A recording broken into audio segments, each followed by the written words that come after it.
I want you to get together.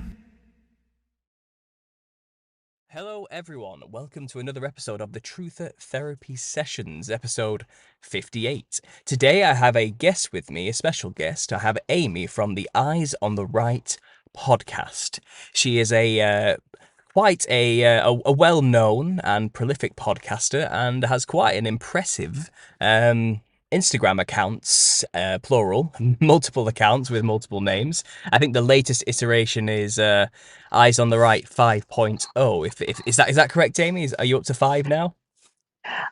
Yeah, that's my backup channel, but my main page is 4.0. Yeah, the eyes on 4.0. the right 4.0. There Yeah. we go. Excellent. Well, thanks for joining me today. Obviously, I've give you a brief introduction to what these shows are really all about.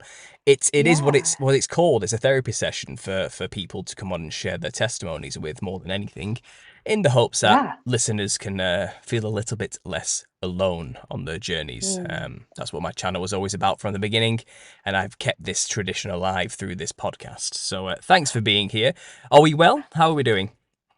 Yeah, I'm doing great. I'm so happy to be here. I think that's such an awesome thing to do for people. And I'm just honored to be here. So thank you. No, not at all. No, thank you for being a guest. Getting guests on Yes. this show is actually quite a new thing I started doing maybe in the past 2 months, 3 months or so. It used to just be me rambling on for 2 hours, trying my best to fill the air, which Yeah. I'm pretty good at doing, which I'm sure you're aware of because you did interview me for the Nephilim clowns theory maybe a few months ago Right. yourself, didn't you? What did you think of that? I loved it. I had such great feedback from people too. And, like it clicked a lot of boxes for me because I think I shared on the podcast how terrified I've always been of clowns. And so Mm. it kind of ticked some boxes for me and put some puzzle pieces together. So I loved it. I just appreciate you sharing all your knowledge on that too. It's interesting stuff. Oh, good, good, good, good. So it left a lasting impression. That's what I was going for. But to be honest, Absolutely. since then I subscribe to your Instagram, and I'm always checking in every now and then. And Oh, the posts you make have such a very how do I describe this? They have a distinct flavor and aesthetic about them, which is very very Amy from Eyes on the Right. That's the best way to describe it. I know when you've posted it without even seeing the title, and oh wow. yeah, they're very well put together. They're very Thank informative you. every time. All your stories that you put on there as well, with all the pictures to back it up. And I'm just Thank you. impressed. I'm impressed with your work, and I'm not surprised you've grown so much as well. So leading into just this story as well, guys, I will. There are all the links in the description if you want to go check Amy's work out. I left your link tree in there as well, straight to your Thanks. Instagram and to your Apple podcast as well. But your link tree will take you everywhere.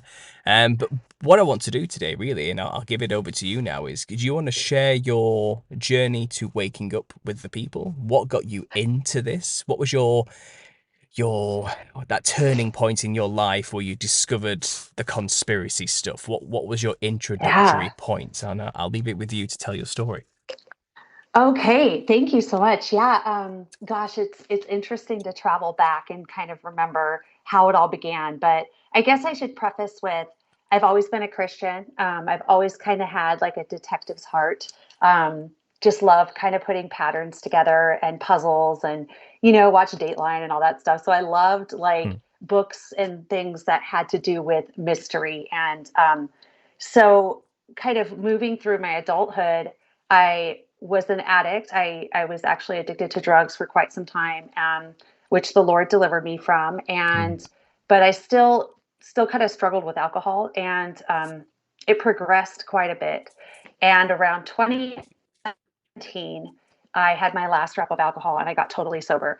And it was at that point where God just literally took the scales off my eyes. And around 2016, 2017 was kind of when this stuff was kind of coming out a little bit more. You got your WikiLeaks and things like that Hmm. that were coming out, and people were a little more open to it.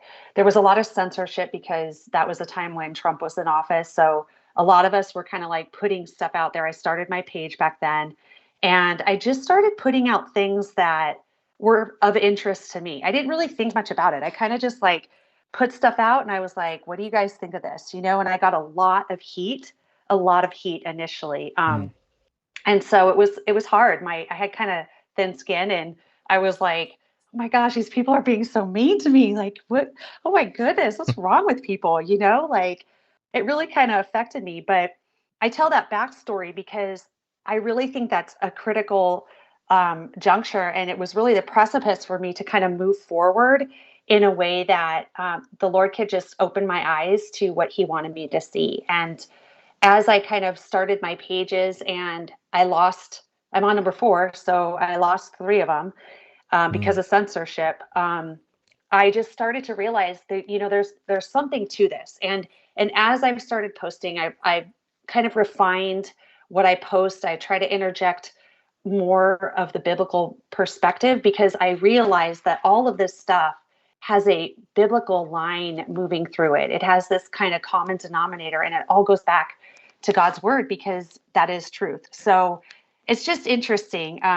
That's kind of a brief overview, but mm.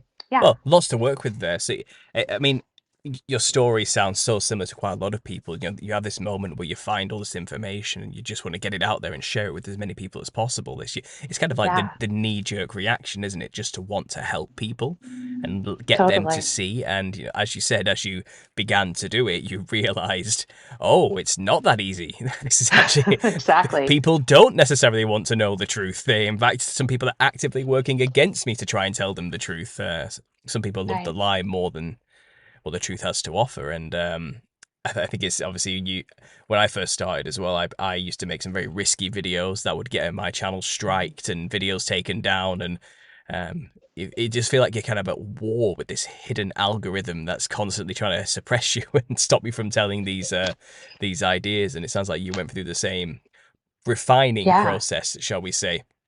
And Yeah. the way you do it now, you can tell you've been trained in how to be clever about how you say things and what should and shouldn't be said. But onto the biblical side of things you referenced there at the end.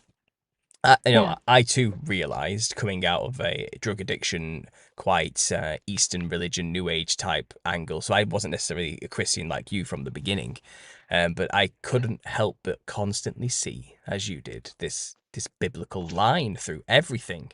It's always Right. coming back to that book. So do you maybe want to expound upon your journey to, I suppose, strengthening your faith? And was it bit of a system shock to just go from normal Christianity to, I suppose, conspiracy Christianity in a way? Do you want to maybe get into that a little bit? Yeah, I'd love to. So, I mean, I've always read the Bible. Like I said, I was a Christian my whole life, but I would say I was a lukewarm Christian at times. And then there were times when I was really on fire for God. So I kind of vacillated. I ebbed and flowed depending on what season of life I was in.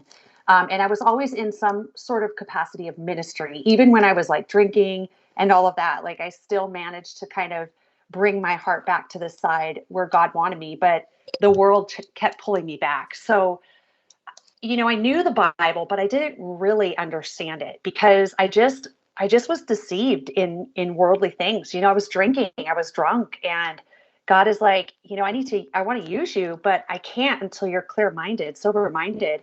And so I think that was a critical juncture for me, even just to understand God's word on a deeper level, which I Mm, had never really done before in my 30 plus years of being a Christian, which is, it kind of blows my mind now thinking back to it. But as I started to unpack some of this stuff, I just saw this constant line of good and evil, good and evil, good and evil. And I realized as some of the Nephilim stuff started to come up, the biblical cosmology started to come up, I would then take that information and go back to God's word and see if I could find anything in there to validate that, mm, or to see if there was something where it connected back to the Bible. And sure enough, it always did. So as I kind of progressed, like I said, the Lord has refined me and my understanding of God's word has deepened so much. And it's all glory to Him. Nothing I could ever do because He's just been pruning me to see things in a different way. And as we kind of move through this season, and I don't know where your listeners are in terms of, are we in the end days or what have you? I tend to believe that we are. But you see this rise in also this false light too. And God has just kind of started to sharpen my eyes in a different way, where initially it was all about conspiracies, right? Oh my gosh, they're satanic, this blatant Satanism, just you could see it. And now it's kind of this covert Satanism, Luciferianism, right? It's this lighter idea, still Mm. evil, but just packaged a little different. And that's where I'm at right now in terms of just trying to unpack that, because I think a lot of people, a lot of Christians or non-Christians, they can look at a Sam Smith or the latest Justin Timberlake video that he just put out and say that is blatant evil. Mm. But what about this stuff that is a little less obvious? What about that? And so that's kind of what I've been trying to expose as well. Just because it isn't packaged in with a pitchfork and devil horns, it doesn't mean that it's not going to mislead you. So I hope that answered your question sufficiently. No, absolutely. Yeah, yeah, of course it does. Because see, I'm always Yeah. fascinated to hear how did, because you were a member of a church and probably still are, Yeah. how do they handle you with your crazy conspiracy theories? Are they quite receptive, or are they a bit more of a, yeah, yeah, Amy, settle down now, we've heard enough of that? How do they treat you on those things? Just out of curiosity, personal curiosity there. Yeah, well, I've moved a couple times, so I've changed churches, but most of my friends and people that know me, they know that I'm into the conspiratorial side of things, and they think I'm a little nuts sometimes, but I think more and more I find them coming back to me and saying, "Oh my gosh, look at this." And I'm like, "I know, I told you." And so you're seeing them being more open to listening, it seems, as days go on. Now there are some people that are it's a little too much for them, and I get that too, because we're on our own path, on our own journey, and just like all of us, we had to start somewhere. And so it's like some people are just not ready to hear it, and that's okay. It's not their time. God Mhm. changes the heart. So Absolutely. Yeah, like yeah. I agree with you. Not everybody it's like everybody in their own time will eventually realize all this stuff is kind of what I've kind of learnt. Yeah. It's all kind of just comes down to timing. And it's not up to Yeah. us to kind of force these type of things on people. And I think there's an old advert or adage. It's kind of like it's bad luck to wake somebody who's sleeping. Yeah. It's kind of it's because people tend not to appreciate being woken up while they're asleep. Yeah. But they'll have to wake up. Exactly. But they will have to wake up eventually. Is what you should understand about that. So I get that. Right. That's brilliant. 'Cause I'm just kind of going through your Instagram here. Maybe I'll share that page with people who are watching. And it seems like celebrity culture is your main way of reaching people with the gospel Mm. message and obviously the truth as well. Um, and Yeah. have you found that to be like the best way of reaching more people to really get on the vein of mainstream celebrity and music, let's say, and film? And because I have my own methods, but have you found Yeah. delving into that world? What do would you do you have any stories to tell? What's like the craziest? Let's say the craziest type of celebrity actions that have really helped you think has brought the most people to kind of wake up recently, would you say? Because there's Yeah. Oh wow. so much is happening right now, and I'm just wondering, you seem to cover all these things, and Right. it teaches me as well. So so go ahead. Yeah, I kind of found myself in that niche. I realized too, as years went on, that it was a way to reach people. It kind of reminds me of that verse in the New Testament. I'm paraphrasing, but I believe it's Paul that says, "I become like them to win them." And so it's almost this idea of, you don't turn into them, but you find an in to where you can reach people on Mhm. their level, and then you intersperse the truth, which is God's word. And that's kind of how I found myself on this, because I was like, you see the celebrities, how are they a part of this? I lived in Southern California. I grew up there my whole life. And when I lived in Redondo Beach for 23 years, I had a lot of friends that were in the business. I still do. And, all facets of that. And so you look outside and you see people like filming a movie. Like it was everywhere, because it was just so close to Hollywood. And so I think part of that for me too is I'd hear little things from people that I knew, and those would come rushing back to me in the Mm. later years as I was doing this Instagram page. And I was like, "Oh my gosh, like I'm just putting these connections together, boom, boom, boom." And then you get to the point where you realize, like, Hollywood has a three-letter agency right there. You start to point together how they're all pushing out agendas that influence. I mean, it's a great ploy by the enemy, let's be honest. Mm, Utilize these idols, prop them up, and use them to push out agendas to influence highly suggestible people in society, right? That will idolize them. hmm Perfect example, Taylor Swift and Travis Kelsey. You know, they're pushing the GAB and all sorts of other stuff. And it's like that to me was where I was like, you know what, I could really push out some truth with some understanding that I have my foot in a way, because I've been in that world in a very outskirts way, not involved in Hollywood at all, but I had enough understanding to know that that could be a place where I could reach people that they're interested. And hmm you know, you look at Hollywood and you see how, you know, they're all, the bloodlines are all tied together. You know, Britney Spears is related to Madonna, is related to George Bush, is related to, and you start to see how these people are just so interconnected, and how it really is just one big system that someone up there is kind of puppeteering and pushing out. So that's kind of a little bit of why, but hmm yeah, No, I I, agree. You do kind of have to meet people where they're at, don't you? And yeah, sadly, this is where most people are at. They're idolizing these famous people that are kind of been put in front of them, and they've been yes, told these are the people you need to worship and follow and listen to and hang on to their every word. And most people have bought that hook, line, and sinker because they have a pretty sounding voice or something, whatever hook is there. And I agree with right, you because this is I actually made a video recently talking about the exact same thing, and it's actually called, you got to meet people where they're at. And it's talking about the clown, and I was yeah, explaining how I found it so odd just how much talking about the clown has reached people with the gospel.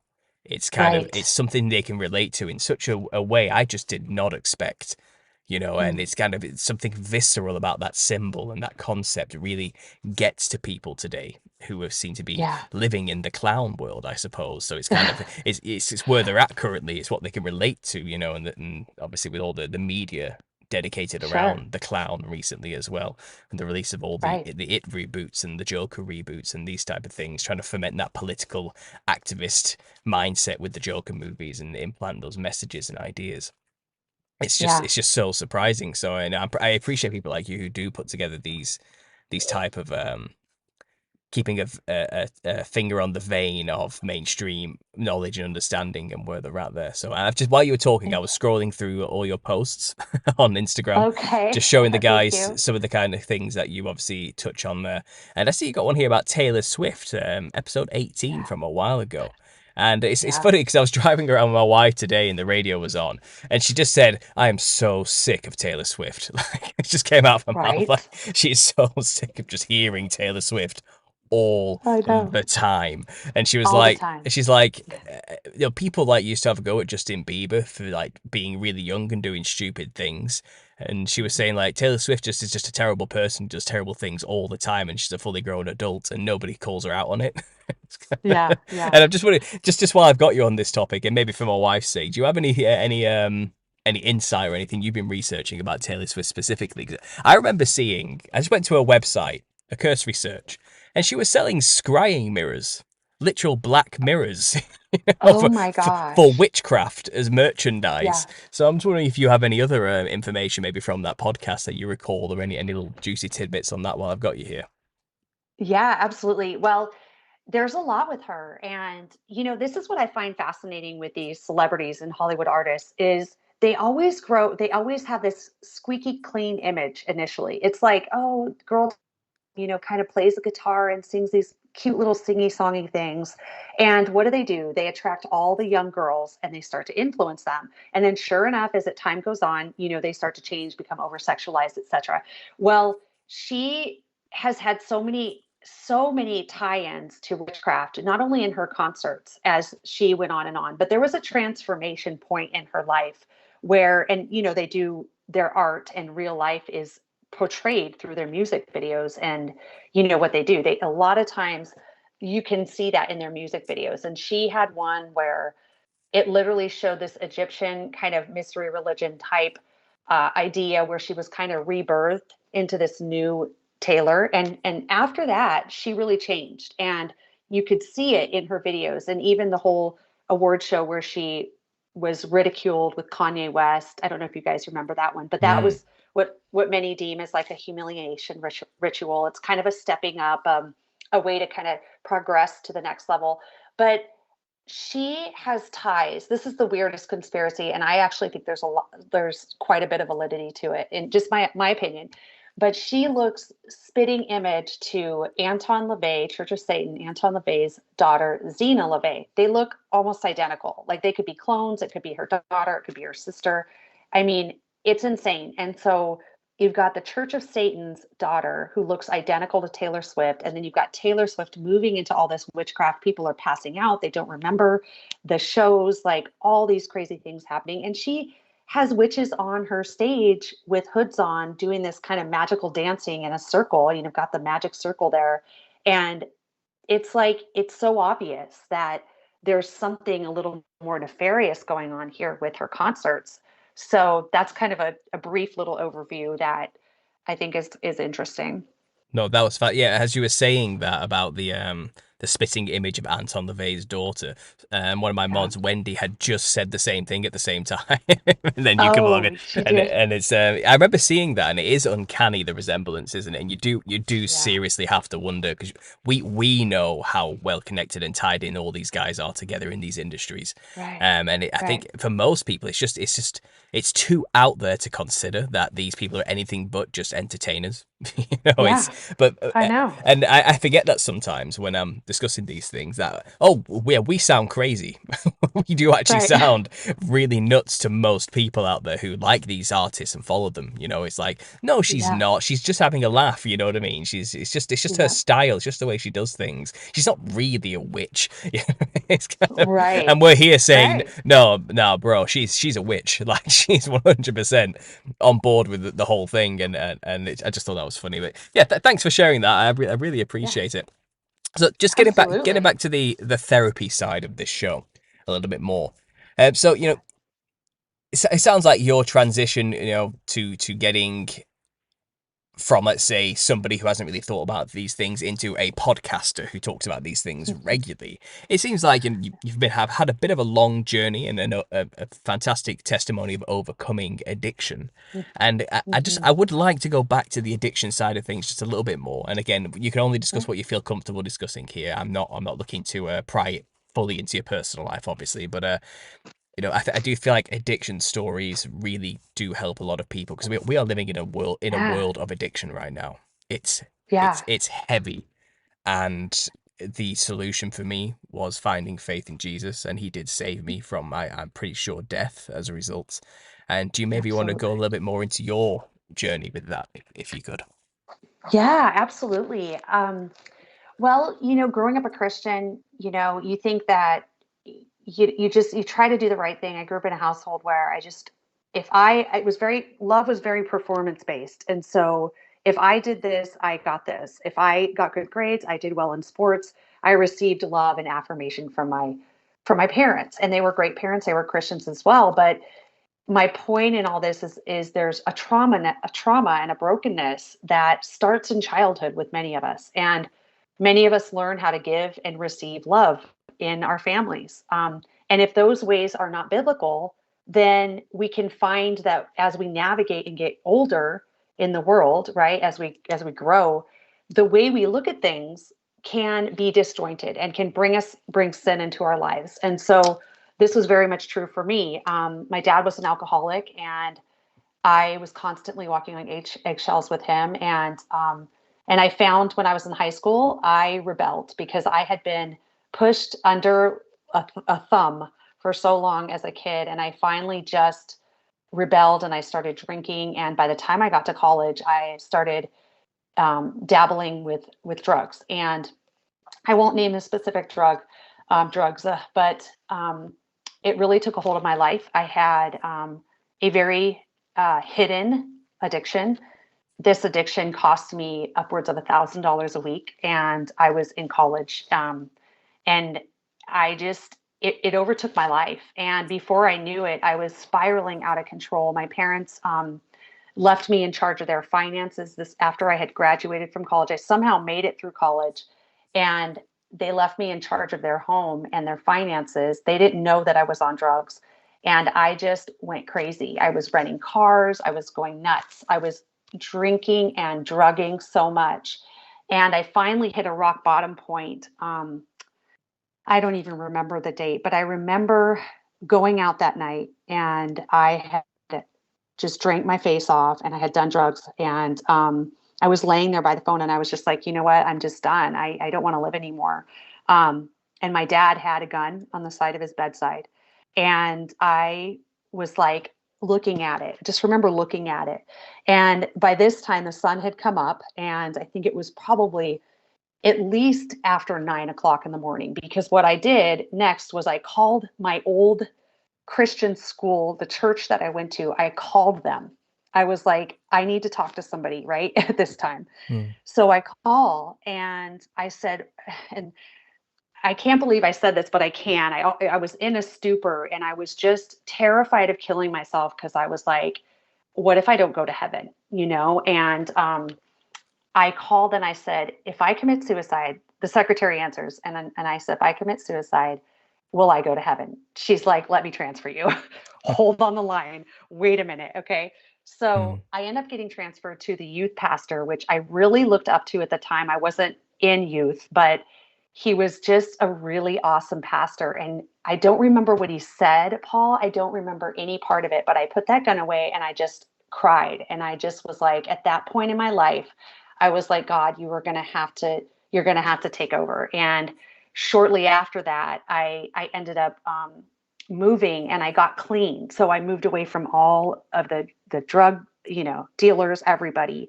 I moved, I got my job, and I got clean. But it was like a radical deliverance. I didn't have to go to rehab or anything like that. It was definitely an act of the Lord. But as I moved and I started the new phase of my life after college, I still had depression, anxiety, and alcoholism that I had to deal with. And so, thus ensued the next phase of my life where I had to then overcome that. And here I am. I'm a Christian, and yet I'm struggling with all these things. Like modern day Christianity says, well, once you're a Christian, you're delivered, right? You should be great. No, in fact, I was horribly oppressed. I would even venture to say possessed in my mind. Um, and so, that story is a really critical moment, one of the critical moments in my life. And here's a really cool follow-up of that. Years later, I reached out to find this guy. This is probably 10, 15 years later. I reached out to find that pastor that had taken that call.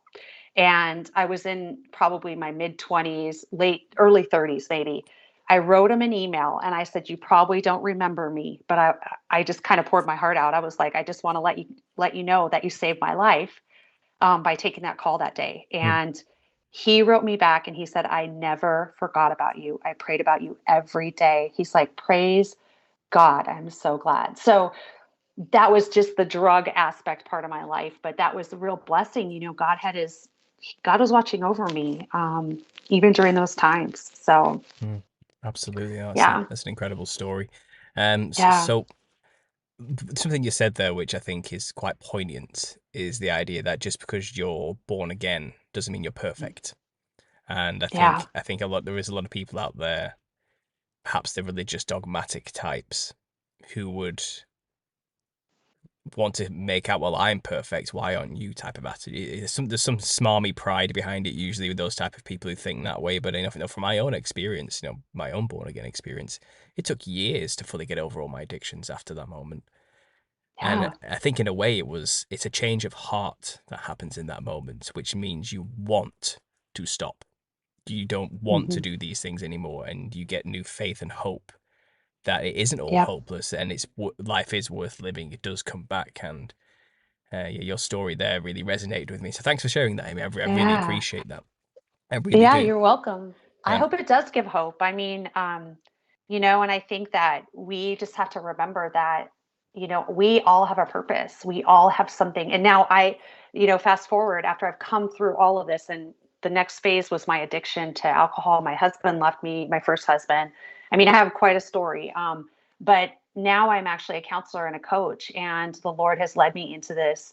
Um, and now I can help people. I really truly understand because I've gone through it. And so now I can help people kind of walk through that because, I've been there. I get Hmm. it, you know.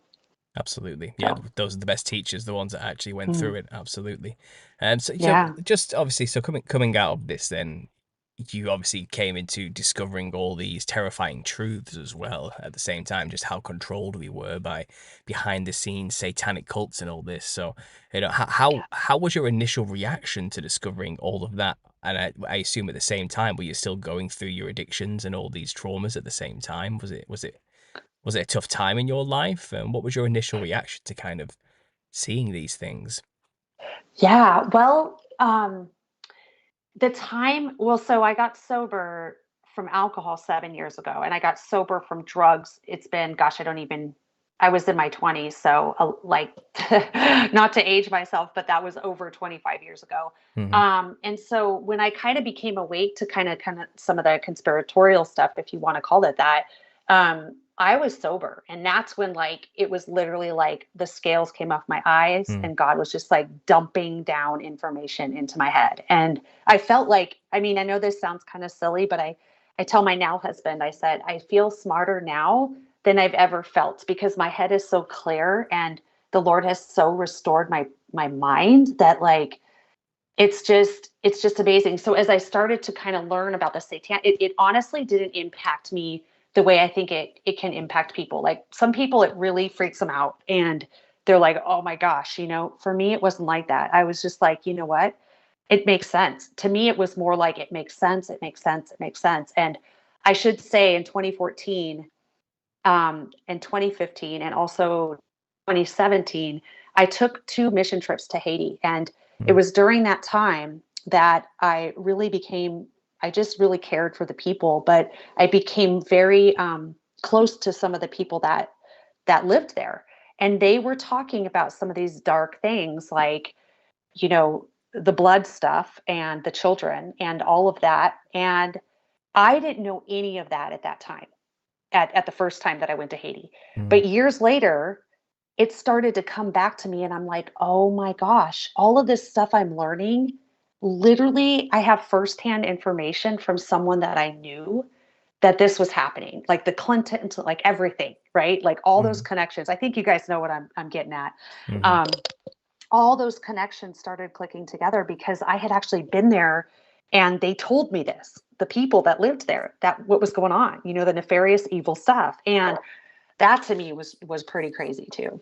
Yeah, well, So Haiti is an interesting topic of discussion yeah. for my own channel, to Yeah. be honest. Just Mm, simply for the culture of the peoples of Haiti.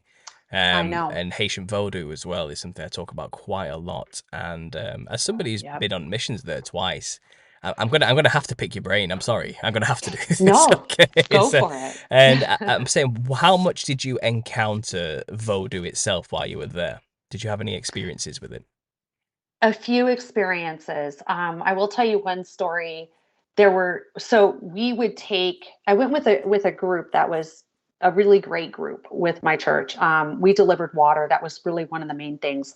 But a couple of days we went down to Port-au-Prince, which is probably one of the top three slums in the world Mm. because of the aftermath of and there were a couple times where the guy that was with us, walking with us, who lived there, he was like, "Do not go down there." He's like, "That's where they practice voodoo, and you really need to just kind of keep your eyes ahead, what have you." I didn't see much, but I just heard the stories from our kind of, I guess you'd call them guides. But one thing that did happen was I bought this little cross. There was a day that we kind of had a little bit of a rest day. And I bought this ivory, I guess it was ivory. This man had carved this cross. And I thought, wow, that's really cool. This little cross, I'll take it home as a souvenir. And years later, I had this little cross in my home.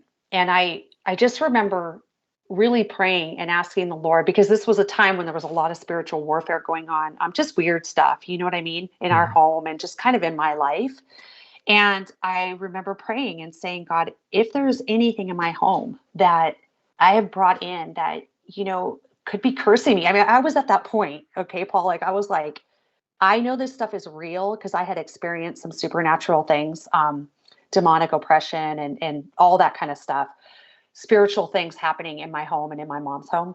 And I said, if there is something here, and I'm telling you, he directed my eyes to that little cross. And I was like, and immediately I realized that man selling it had cursed that cross, had Hmm. cursed it for Christians to take them home into their homes and then cause chaos within there. And I learned a lot about their history there and why they ended up practicing voodoo because of the Catholics that came over under the name of God. That was their way of getting back to them. Some of the torture they went through was insane what they Hmm. did to these people. So, yeah, anyways, that's one little story. Yeah, absolutely. That rings true with all my research too.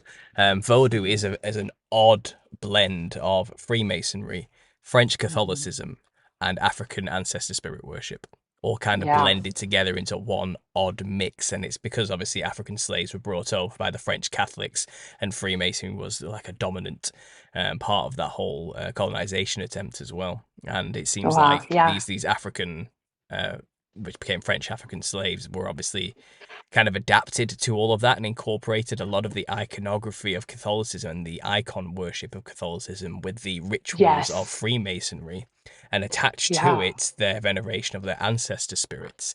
It's why Crazy. Papa Legba or Baron Samedi wears a black top hat, for example. Yeah. It's the Grand Master of a lodge it's trying to copy there, and it's just it's so odd, and it does seem like they are all about witchcraft and, like I said, Mhm. imbuing icons or items with particular spirits for the purposes of Yeah. curses and to gain power and strength and all sorts of things. And yeah, thanks for sharing that Yeah. story. Absolutely, and I think I may have to get you on another time or just privately ask you a lot um, more about what happened there. Um, For sure. Well, and 'cause- you gotta take into the consideration too the water spirits, which Mhm. is part of that whole ancestral stuff too. They very much believe in the water spirits. You can call it the marine kingdom or what have you too, which I think tie into some of those ancient rituals of their ancestors, the familiar spirits kind of being passed down. But yeah, Mhm. I remember you and I talked about that a little bit on when I interviewed you. It was fascinating Sure. what you brought. Would you Yeah. mind right now expounding on the water spirit connection? That sounds really interesting. Oh yeah. So you can call it the marine kingdom or the water kingdom, but really what it is, I mean, it goes back to the Bible, right? They were worshiping these underwater, and we don't know what's under the water. I mean, think about it. It hasn't even, the majority of the ocean has barely even been mapped. And True. so you think back to even the worship of Dagon, the fish gods, and you have Neptune and all these Poseidon and all these ancient gods of old that they deified. And I believe many of them were probably demonic principalities or fallen angels of sorts that they were trying to deify. But um, as you move forward into like the Caribbean or water type, even the African cultures, they really put a lot of emphasis on the water kingdom. And there's, I can't think of her name right now, that they call her Mami Wata is a big one, and they will summon up. They believe in mermaids even there. Yeah. And there's certain places that you will not go. They tell you do not go there in Haiti, where they believe that the mermaid spirits will take people. They believe in it so much, and it makes sense. They live on the water. They do water rituals, ritual cleansing, going in the water. I would even venture to say, I didn't see, but I would even venture to say sacrificing in the water. A Hmm. lot of crazy stuff happens with the water, and it kind of spills over into America. And I shared a lot about this on my page, and people were like, "Oh, you're crazy." I'm like, "You guys have no idea. In America, people like they just they don't see the spiritual realm the way other countries do. Um, it's just very different, their culture. And so Haiti is no different. I mean, they believe in these water spirits, they believe in the fish gods, mermaids, sirens, all the like, and they will do sacrifices and rituals and worship them. Hmm. Yeah, that sounds it. Yeah, It's odd when you were talking about the mermaids there. So they would pull people down and basically pull them murder them. down. That's actually Yeah. identical to the stories of the mermaids in Australia as well. They have the same myth, that Wow. these well, they have loads of horrible monsters, which are both spiritual and physical in a very strange, etheric way, Yeah. a lot like the African Vodou ancestors view it all. The way they view the Right. world is not like a Westerner views the world. They are Right. completely in communication with spirits 24/7, and they see them as just as real and physical as humans. It's very odd. But they talk about how Absolutely. there are these mermaid fish women, which will literally just, if you get too close to the water, they'll whip you under and drown you and eat you alive. It's just that simple. That's what they do. So Yeah. and they have these other ones, these other strange creatures as well in the salt lakes. And Oh, yeah. if you wander in the salt lakes for too long and get weak, hands will just come out of the ground and grab you and pull you under. Wow. And It's it's crazy. these cannibalistic, really white skinned, pale, odd monsters type thing, and it's just, and they have these flying monsters as well. And but when you were just talking about the water spirits and their versions, it sounds pretty similar to obviously an island Yeah. which is thousands of miles away with a completely different Aboriginal culture, but when it comes to the Right. spirits, the modus operandi always seems to be the same. So I'm gonna have to look into. Yeah. I've heard the Marine Kingdom so many times, that Yeah. phrase, but I will admit it's Yes. not something I've actually ever gone into. But it's Yeah. Well, I did a really deep, I guess you would call it a dive study to try to tie it back to the Bible, and I actually did a workshop on it. And it's amazing when you start to see the verses that talk about even crossing the Red Sea, even Leviathan. You know how Jesus walked on the water and he tamed the water. There's so much deeper symbolism and meaning there. It's not only taking control over his creation, but because some of these cultures worshiped, you think about Jonah going down in the whale and he mm, came up and this whale spit him out. Well, that would have been very, very impactful for people that were worshiping fish gods. yeah. Hello. And so these people were worshiping these things even in, the Old Testament times, these pagan religions. And so when you start to see that there's so much more that is rooted into the Bible, Hmm. it's just like, wow, like, who am I to say that this stuff isn't real? You know what I mean? Like, my mind has been blown over the years, and I've seen actual, not water spirits, but I've seen and had personal accounts and stories with people throughout the years that, the spiritual realm is something that, as you know, Paul, it's, you know, it's unimaginable at times. Like, you just Hmm. can't really fathom, that could Yeah. happen, but So it does. is there an element to the whole idea of water? And obviously, we are this. What do they say? We're 70% water or something like that. Is that what they say about Mhm. humans? I don't know. But it's the idea as Right. well as water can be reflective like a mirror. And in a way, I feel like I'm thinking of Stargate Atlantis here. You know, that watery effect when the portal opens, that thing that comes out. And I'm thinking like, it is water considered to these people like a portal of a sort? Like you're going into another realm when you go Mm. into the water, and in a very literal sense, not just going underwater. But it's kind of like I don't know. Have you heard anything about Yeah. that? Just I'm just my synapses are firing here, and I'm just wondering if Yeah. I if that love I relates. love that. No, I actually think I have. When you said that, something kind of sparked in my memory. I can't remember, but and you think about the alchemical reasons, and you think about the elemental parts of water and fire and earth. You see that in pagan religions and in witchcraft and stuff. And so Hmm. I wouldn't doubt that there is something about the water that is utilized as kind of moving into a perhaps portal or different dimension of sorts. I mean, I've heard some pretty far out stories. I don't know if your listeners are or you're familiar with Dan Duvall, but he has this ministry called Bride Ministries, and he works with SRA, Satanic Ritual Abuse survivors, and who have been through traumatic things, and they talk about this kind of stuff. Like, they will say there's a portaling effect to water. Hmm. Um, I mean, that stuff's crazy if you guys want to go down. I mean, I believe him. I believe that a lot of those stories are true. But yeah, and so Yeah, certainly. Just thinking again, another thing about water there. Is I was reminded of a story I've been telling quite a lot recently because it's just my book took me there for my research. But it's about dragons. And yeah, I have this theory and this rumination, this speculation I've kind of made a few times that, biblically speaking, I feel like obviously the seraphim are fiery flying serpents. So there is a class of angel that could be defined as a dragon. That seems to Yeah. be their animalistic form of some kind. And angels can come in all sorts of shapes and sizes and types of animals, like the living creatures with four heads, like different animals, and the wheels and the thrones and all sorts of things, and the cherubim. But it seems like the seraphim are, you could say they were some kind of serpent, a fiery, Yeah. flying, feathered serpent thing or something.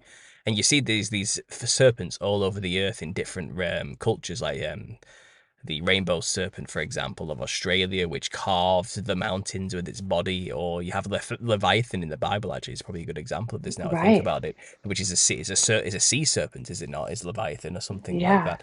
And then you have obviously in America the feathered serpent Quetzalcoatl, Yep. and you have dragons all throughout Europe. It's like King George slayed a dragon, all these type of things.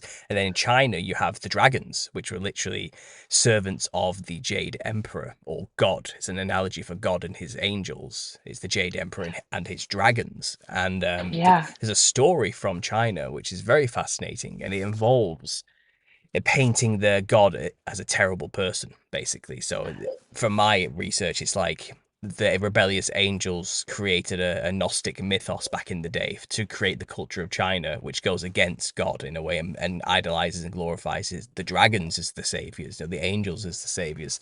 And in this story, the people are dying of thirst. There's a severe drought, and the dragons, the Yeah. sea, who belong to the sea, witness this. Okay, and they're Hmm. like, "Why does the Jade Emperor not send rain? We should. The people are suffering. We should go and ask him to help them." So the dragons Yeah. go up to the Jade Emperor and leave the water. And the Jade Emperor says to them, "Why have you left where I said you should be?" You know, and Hmm. that implies there that God created angels to be in specific geographical locations to make sure things are working properly, or Yeah. or even possibly to be the cog in the machine that is quite literally the thing that works, like the water. So it's this idea that Right. perhaps everything is conscious in a way because everything is alive, and things like lakes and rivers and the seas are conscious angels in their own right, and maybe an intrinsic part of creation is what I was getting from these stories and these ideas. It's not that they made creation, God created Right. them. It's that they serve a purpose in God's creation. But these water dragons, basically asked the Jade Emperor to bring rain. He's like, yeah, leave it with me, I'll sort it out. He's distracted. He's distracted by something. Some guy's playing some music or something in his court. So the dragons leave and wait, and nothing happens. So they go back and they see that the Jade Emperor is just distracted and busy being a fool, and not really caring about the people, just Yeah. enjoying being rich and having all the power, but not really helping anybody. So the dragons say, "Well, why don't we just make it rain?" Right. We're water elements, are we not? So they do that, Yep. and it says that they spit water into the air from the sea and let it fall on the people, and the people get the rain. But then the Jade Emperor is furious with them, and he chains them all up, these four dragons, and puts them under a mountain each. And then from those mountains, rivers spring, and that makes up the four rivers that run through China today. That's the mythos behind it. But it's kind of the idea Wow. that entities are linked to geographic locations in a very Yes. specific way. And you're there talking about the water kingdom, and then Yeah. then obviously they're like animistic representations of angels. The Greek pantheons had, and the Romans, they had more of an anthropomorphic analogy for the angels. So you get, Poseidon with his trident, for example, which is the same thing. Yeah. It's the god of the sea, should we say, or something like that. And Right. yeah, so I'm just seeing these analogies all over the place, different myths, and in my brain it was just firing like 1,000 things a minute there. So I kind of had to share that with you. But yeah, the Water Kingdom. Yeah. Love it. I'm gonna have Well, to go and ahead. you Sorry. right. Well, you think about like the Ugaritic texts and like the seven up Kalus and all these kind of origins, how they believe like the world was created. And a lot of these old ancient religions believe that they were created from the waters, like Mm, the I can't think of the big mystic river, right? They'll call it, or and so there's such a deeper, mysterious connection to the waters that I think that we just don't know, but there's enough there to say there is something, hmm. it's mysterious. It's interesting to me. It gets my mind kind of firing too. So I Yeah. appreciate you sharing that. No, and I think there's one more that comes to mind now is the Dogon tribes of Africa. which are quite an Mm. isolated tribe that kind of survived the onslaught of Islamic invasion and conversion. So they still kind of have that really old ancestor spirit worship religion going on there that's not been, I suppose, edited or changed by any colonization attempts. And they believe that a fish god came down from heaven, fell from heaven, and landed in the water near them, the river and the lake. And they communicated Yeah. with this fish god, and it taught them everything they know. And it taught them some really Yeah. obscure knowledge about Sirius B and a specific star cluster in the skies, which is invisible to the naked eye without a telescope or something like that. And they knew all about supposed planets and things like this. It's been on the History Channel to no end. It's one of those type of topics, like a mainstream conspiracy topic, you know.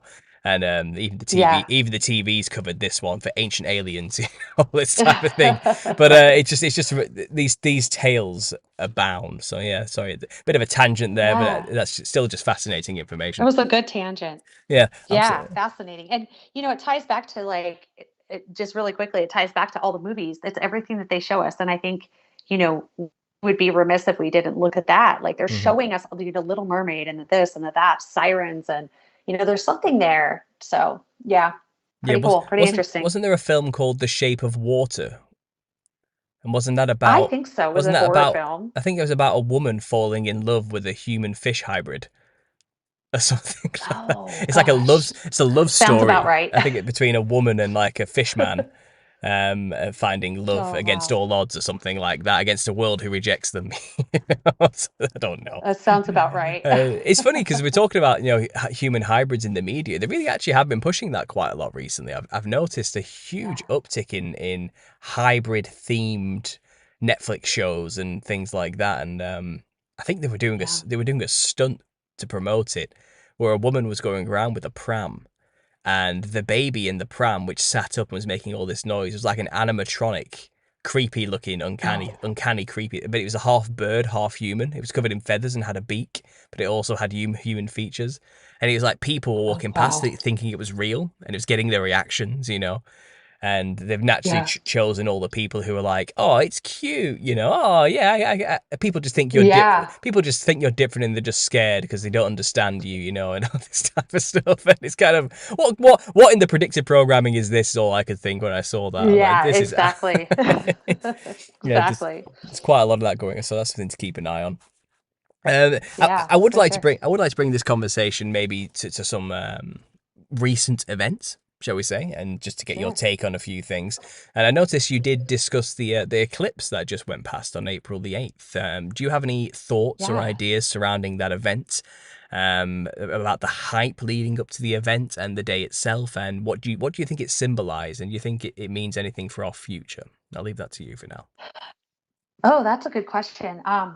I think there was a lot of hype with it, in the media. Mm, Looking back, it's kind of like, well, nothing happened. Everybody's like kind of hypes everything up. But I do believe that the Lord uses the sun and the moon for signs and seasons, right? We learn about that in Genesis. mm, And when you look at all the interesting connections, with the 2017 and the making of everybody's seen the X across the United States, and there's all these different theories about that.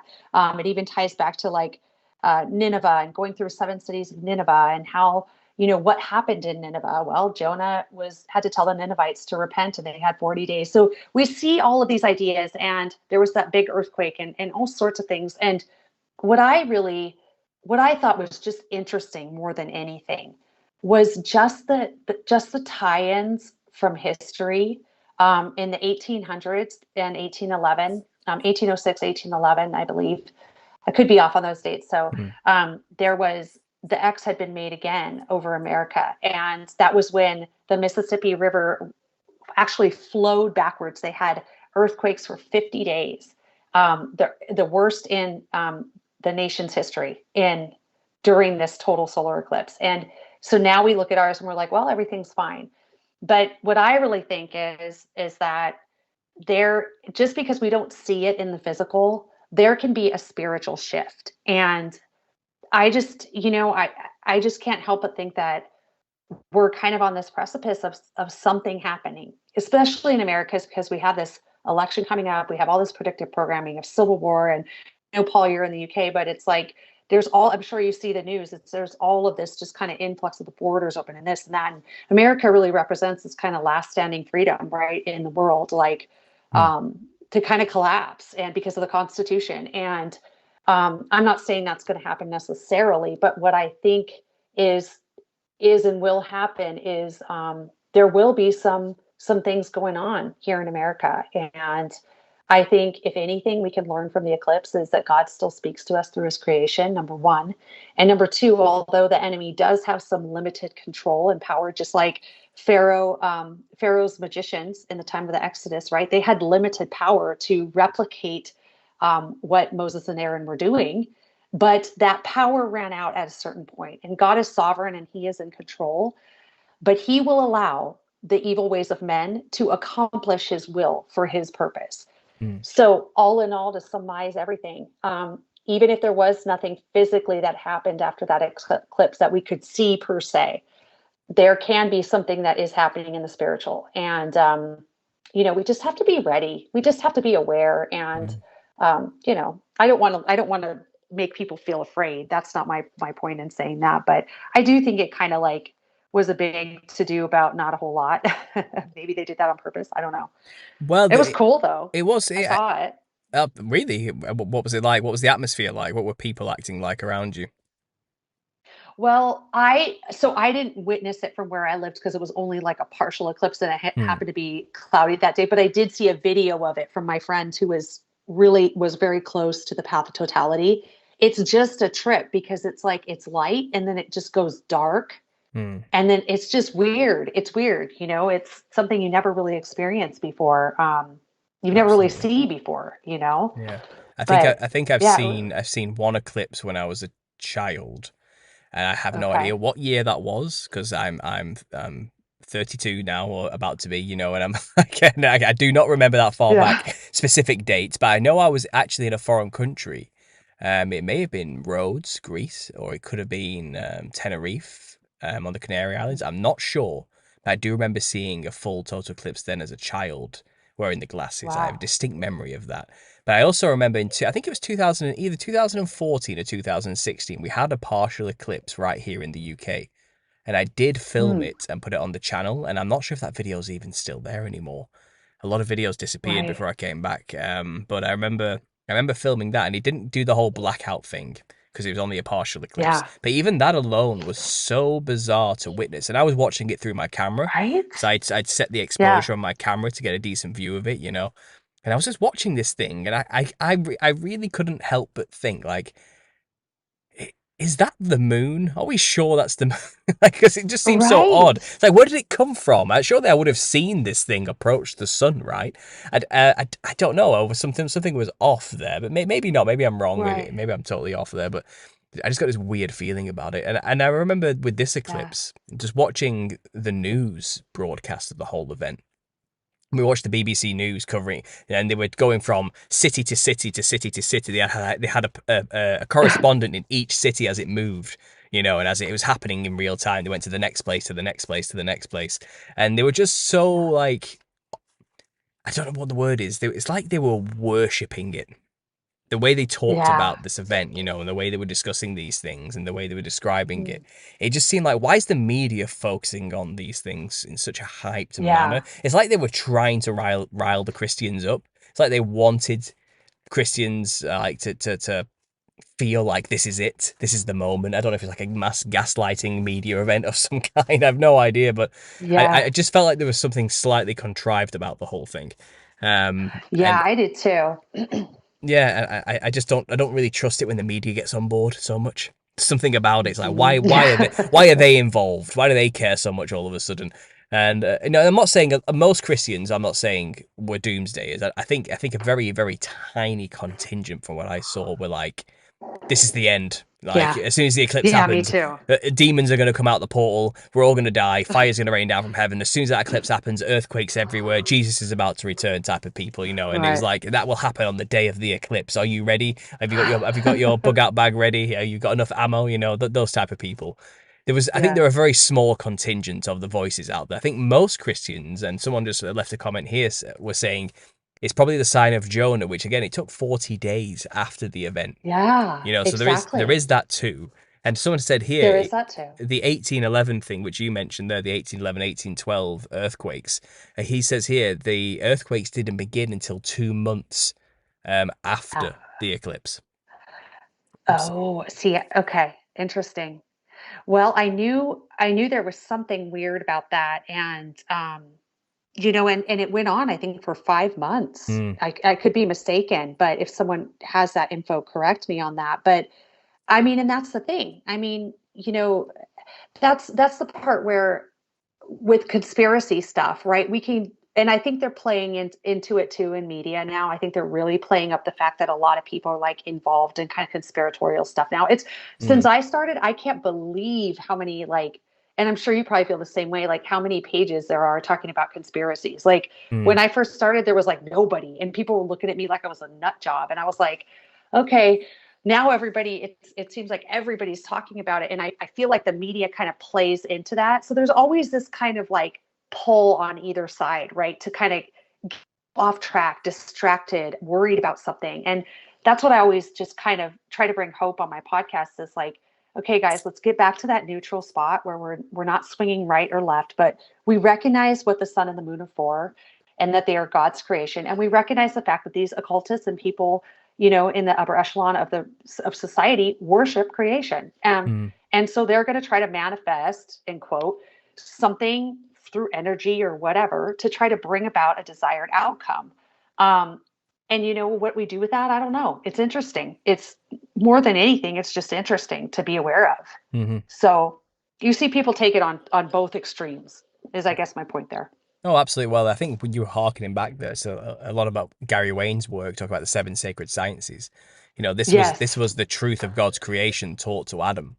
And it's Yeah. perfectly natural, normal knowledge about how the creation works and how that knowledge can be used to benefit existence and life. And we're talking about things like astrology, astronomy, maths, science, all these type of things. The arts, the liberal Right. arts, creation itself.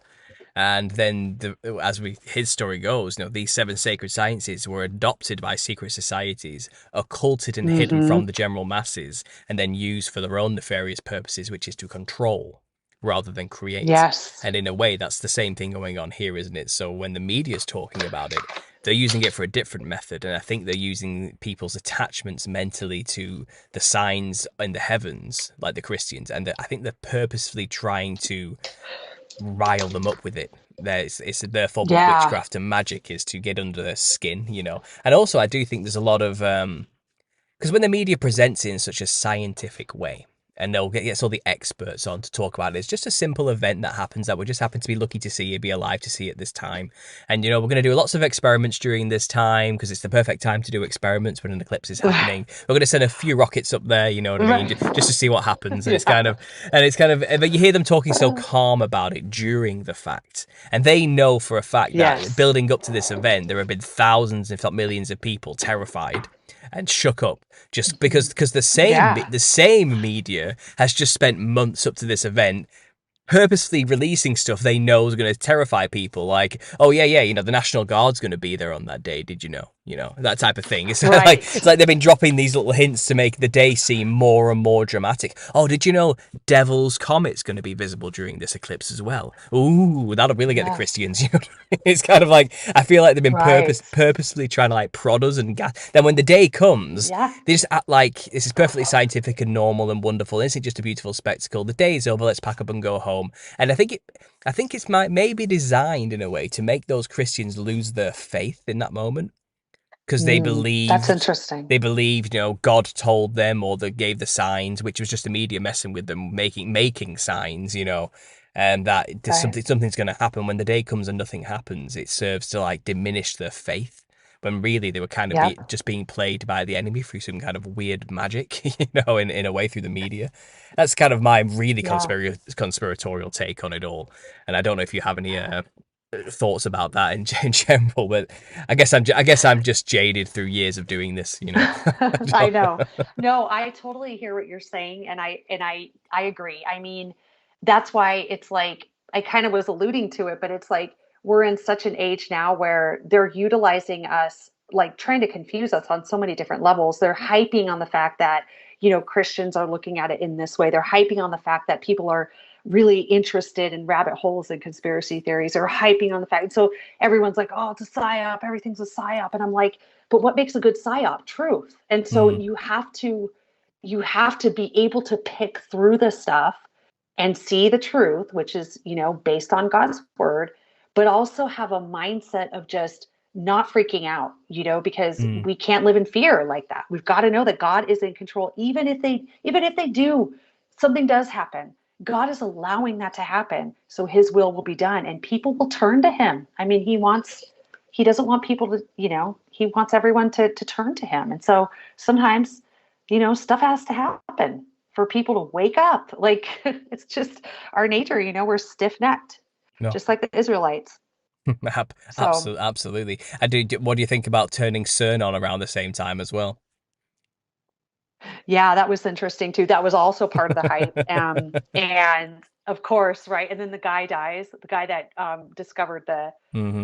God particle dies that same day. So of Yeah. course, everyone's thinking ritual, ritual, ritual. Which I'm sorry, I think that too. That's kind of how they do these things. And I don't know. The whole CERN thing is kind of mind boggling.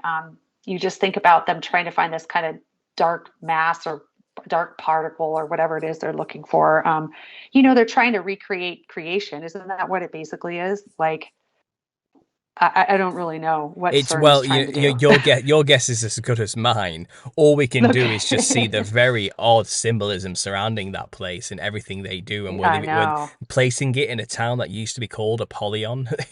You know what I mean? Trying to Yeah. hint at like releasing the beast from the pit, and then having Shiva, the goddess of destruction, as the main staple Right. outside. Getting caught in like 2016 doing a satanic sacrifice ritual in front of it as a joke, Right. just to wind everybody up. Yeah. But it's kind of like, come I on, saw those like, air quotes. yeah. So what I mean, like, and it's kind Yeah. of, yeah, just way too much. And that's not even like the only Hadron Collider. This is the thing. Like, there are actually quite a few all over the Earth. There's one in Yeah. Texas, I think. Right. Um, That's right. There are. yeah, and I think they're planning on building an even bigger one. So they're not. Oh, I think wow. they're not quite where they want to be yet in terms of controlling the universe, which I guess is what they're going for with Yeah. things like D-Wave and AI technologies and the rest of it. And I don't know. That's such a complex, and people theorize to the ends of the earth about these to the end of it. Yes. And as you were saying, it seems like anybody and everybody has a podcast about conspiracy now. Like, Yeah, it's crazy to me. It is. I mean, like I said, I started 7 years ago, and I don't. I maybe had like one other page that I followed, and it was crazy because I had a pretty big following on the first page, and it got taken down. So any little bit of pride that I had at that point was totally gone. God was like, "Do not put your stock in followers. hmm, That's not what it's there for. You're there to put out what I want you to put out when I want you to put out when I want you to put it out, right? yeah, And I've tried to kind of refine what I do to bring it back to God in it, and I've tried, but it's an ongoing process because there is a lot of disinformation out there. There's a lot of just theories that, I mean, I can see where people are interested, but it's like, at what cost? Because at this point, there is so much, media can get spread out so fast. And so I just am so careful about, you know, things that involve the Bible because I just would never want to confuse someone, especially hmm. someone that's new on their walk. And anyways, I kind of went off on a tangent. I'm sorry. No, no, no, no. It's not a tangent when we're talking about God. That's exactly what this is all about at the end of the Yeah, day. right. And as we said at the start of this podcast, this is the string that connects everything together. The biblical perspective is it. That's your answer. Yeah, You want to understand why there's a yeah, conspiracy, then get to know what Jesus did, and you'll figure it out pretty quick. It's right. it can't be ignored. And like I said, these things that we discuss, like CERN or D Wave or AI or events, eclipses, comets, or whatever, they all kind of at the end of the day just serve as a testimony to God and also, in a way, a distraction from God. But God will work it for good if you're paying attention. But all this fear that they're trying to hype up is kind of a part of the agenda in a way. And I think you've alluded to Yeah, this in one of your recent ones. It's the is it the false light agenda? And Oh yeah. is that perhaps, and correct me if I'm wrong, this is just from my cursory knowledge of those phrases, is this and it has anything to do with the idea that they're purposefully revealing themselves to be Satanists, so we'll Hmm. expose them and think we've defeated the evil, but the alternative they'll offer us is the light of Lucifer. Is it something like that? Yes, you nailed it. Is that Yeah, what? that's it. Because Yeah. it's look here, not here, right? It's Mm, every magician's greatest trick. It's the sleight of hand. And mm, so if they can package Christianity, conservatism, the good guys, whatever you want to call them, in a very light way, then you can say this good, that bad. hmm. And it's all about that duality. It's about divide and conquer, right? They're doing it on every level between gender, religion, culture, party lines. I mean, they want us divided so that we can say this is good, that is bad, and then they introduce something that they deem as good, and it's just as bad. It's just packaged different. It has a different package on it, Hmm. not as scary package, right? That's how I look at it. Hmm. Yeah. No, I agree. I agree. And obviously, with the rise of things like New Age, Luciferian doctrine, Yeah. chakra alignments, crystal powers, the worship of the creation over the creator type stuff, the you are God analogies, the psychedelic pushing. You can see it all Yeah. going hand in hand into that. There actually are a lot of people who would be fully on board with the Luciferian doctrine if it came to prevalence. There's a wild anti-Christian, anti-biblical sentiment out there right now, and there's Yeah. a huge contingent of especially naive young minds who I'm not trying to disparage them here, but they don't know what they're talking about, who think that Hmm. God is some evil, cruel prison keeper, vindictive, evil god, and he's actually like the demiurge, and Lucifer was, and the serpent was just trying to free Right. mankind, and it's kind of Right. that age-old Gnostic heresy, I guess. I don't like using that word, and because I'm not obviously a dogmatic Christian myself, but it's kind of this has been done. These are not new ideas, is what I tried to say to these people. Right. They're being repackaged in a love and light Exactly. consciousness type of way. But these Yeah. are dark philosophies underneath, Hmm. and it just sounds so nice on the surface, doesn't it? Oh, I get to be a god. I'm perfect already.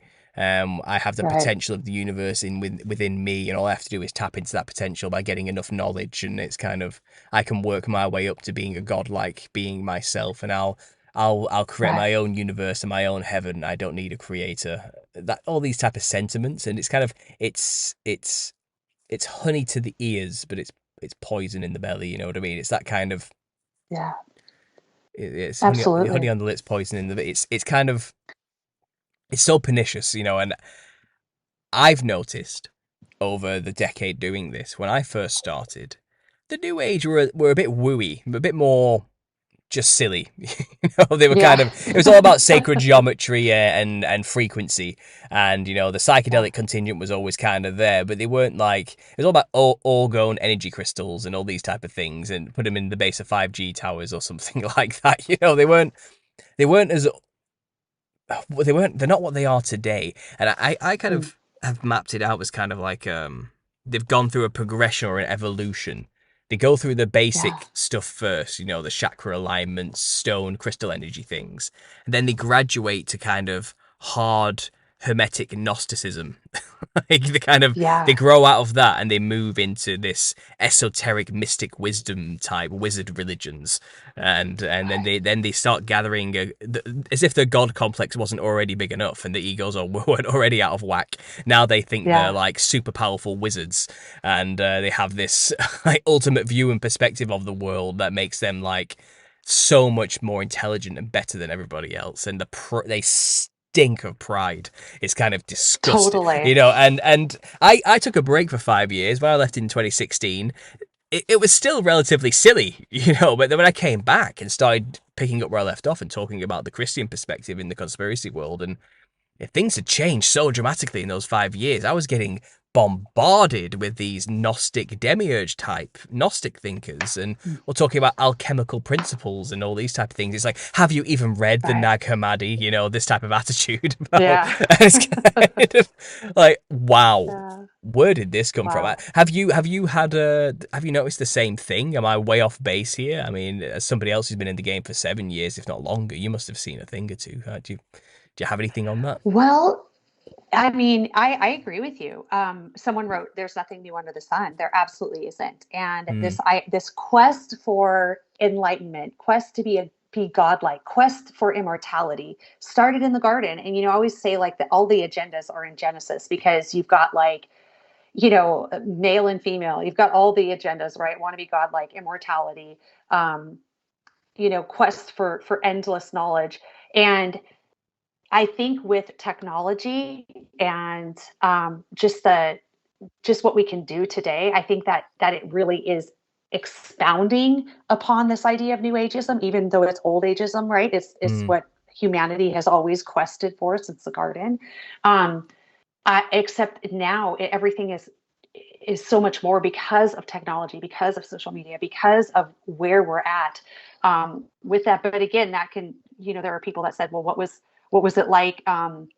You know, some of the ancient technology seems to be pretty profound too. So, mm, you think about that stuff too. It could take it in a whole nother direction. But yeah, I mean, it's this constant quest. What I see, Paul, a lot is more, more, more. I see it online a lot, and it's I need more knowledge. I need to understand more. I need more, more, more. And I think there's a verse in the Bible that says something a lot. It might even be Solomon that wrote it. Knowledge is too much of it can be this idea of just misery because you're mm. on this quest for endless knowledge and you're never going to find it. It's a bottomless pit. Like you keep going and going. And so that's what I find with a lot of people that I work with that have come out of new age practices is it was always this quest for more and they never could find that more. Mhm. Or there was a bigger price to pay, or you know what I mean? So, Yeah. yeah, Well, it's well known that, as knowledge increases, so does sorrow. It's a well-known adage that yeah, the more you, yes, that's yeah, it. it's what's that old thing? It's like stupid people are really happy because they don't know that anything's wrong, and and they seem to be the happy. And, That's and it's true. like smart people really just suffer all the time because they think too much about life Yes, rather than experiencing life. And it's kind of, where's your smart? Where's all your knowledge got you, other than just constantly thinking about knowledge rather than focusing on existing. yes, And there is that too. So I, this quest for knowledge, even see it with Christian truthers as well, and oh, I'm totally. always trying to like correct myself because I always realize I can end up falling into it. Every time I sink my teeth into a new idea or theory, I do get a bit excited about it when I really Sure. get deep into Yeah. it, every facet of it. And I always remember and try to tell myself, okay, come back to the surface now, get out of the deep end, Hmm. and touch grass. Get back to reality. Totally. Get back to reality, all right? And come back down and just compartmentalize what you've learned as that's an interesting topic. Let's keep that to Yeah, one side and remember that for the future while we're trying to put this puzzle together. And it is a case of just sure. keeping your eye on Christ. I mean, it says you need to be as a child, don't you, to come to God. You need to look Right. at things with Right. like a childlike wonder, and that's literally from the angle of I don't know it all, innocence, Yes, and with more knowledge you lose that childlike wonder in a way, don't you? And I suppose I do. and I think that's why that's the message, isn't it? Knowledge is not going to save you. You can know everything. Right. You could know everything, and you still won't be saved. The simple, this, Uh-huh. and the gospel is simple. Believe Yes. believe on Yes, Christ, it is. and Oh, you will be saved. And I think, and I know this is some people are like this because I've experienced it in the art world, but some people don't want to buy a painting because it's really, really good. They just want to buy a painting that's really expensive so they can say they bought an expensive painting. Okay? They don't yeah. actually care about the art. They care about paying a lot of money for something so they can say they paid a lot of money for something. And I feel like you can apply that type of attitude to truth. And it's kind of Yeah. people don't want to just accept a simple truth and accept that they're simply saved by what Christ did and just believing him. They want to be able to Right. say, no, no, I earned my being saved. I studied all the books, I got all the knowledge and all the wisdoms, I did all the work, and it's kind of like, so no, and that's the point. They want to boast. That's what it comes down Yeah. to. They want to be able to boast, don't they? Then say, it's my works that got me there. And people argue, oh, well, you still have to do works if you're a Christian. You still got to do good things, and absolutely, yeah, you should do that. You should want to do that, of course. You know them by their fruits, sure. Right. But I think that's more applied to these people who really think that studying all the wisdoms and getting all the knowledge of the universe is the works that got there. I think it was more analogy for that as well, Yeah. especially to apply to the people today. That's kind of where I put it. But I'm rambling. Sorry, I do this. No, I think you're spot on. And I think that the critical part there is pride, right? You can tie it back to the five I wills of Lucifer in Isaiah, where he says, I will ascend into heaven. I Hmm. will exalt my throne, right? You see this alive and well today. You saw it in the times of the New Testament with the Pharisees and the Sadducees. You see it now online, even with Christian truthers and Christians. You see the pride. I know this. I want the followers. I want the this. And it's no different. It's packaged a little differently because it's online. But it's that same, if I can call it, spirit of pride Hmm. that caused Lucifer to fall. And we just have to be so careful that we don't get into that space where we're like, gosh, I know a lot. Man, I got a lot of followers. I mean, I know I have a fairly good following, but I'm telling you, if I lost that tomorrow, I would not care. God ripped that pride away from me 7 years ago. Hmm. And it's not about that, because if you can reach one person, that's that lost sheep, that's that lost coin. That one person matters to God. And as long as we can keep that mentality, a humble servitude mentality that we are serving the most high God, that will drop that pride. And I just see it today so much. And you touched on it. It's just we need humility. That's what makes us look different too. Hmm. No, absolutely. You're right. You're right. Somebody actually Yeah. sent me a comment yesterday.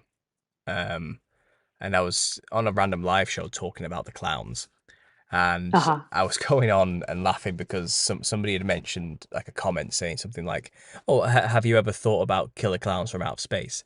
And I appreciate the input these people give, but I was laughing about how I get a lot of these suggestions that are obvious. You get what I mean? Like, I've been doing this for like 7 years. Like, it's like, yes, I've heard of killer clowns from outer space. It's that kind of Yeah. thing. And I was laughing about. There's actually quite a lot of those. It's like Jack in the Box. Have you considered Yeah. Ronald McDonald? What about Spawn? Have you thought about him? And it's like Right. it's always the same ones I get over and over again, and I can tell it's because they're hearing it for the first time. Their mind's blown, and they're making these connections all of a Right. sudden.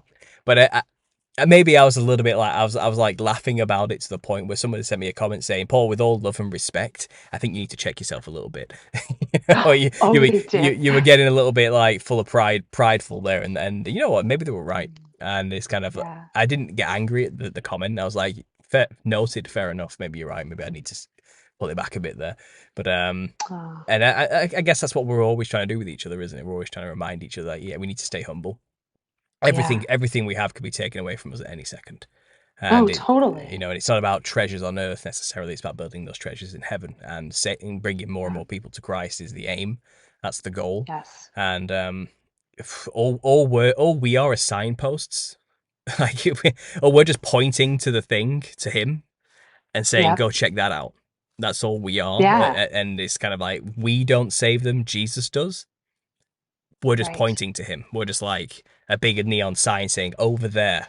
Go over there. Go and pay Yeah. attention to this. And like I said, we meet them where they're at, and I think a lot of these podcasters, like I said, there's so many now. Podcasters out there talking Right. about the truth. It gives me hope.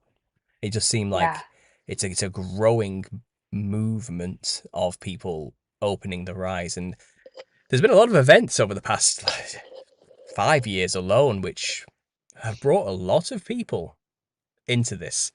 I mean, we can't talk Yeah. about it legally, I don't think, but there was a particular event that happened a few years ago that affected everybody.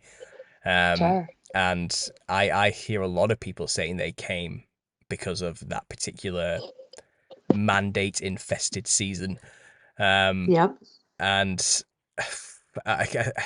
there's a lot, again, what comes with these new truther types though is that naive zeal, which I've kind of Yeah.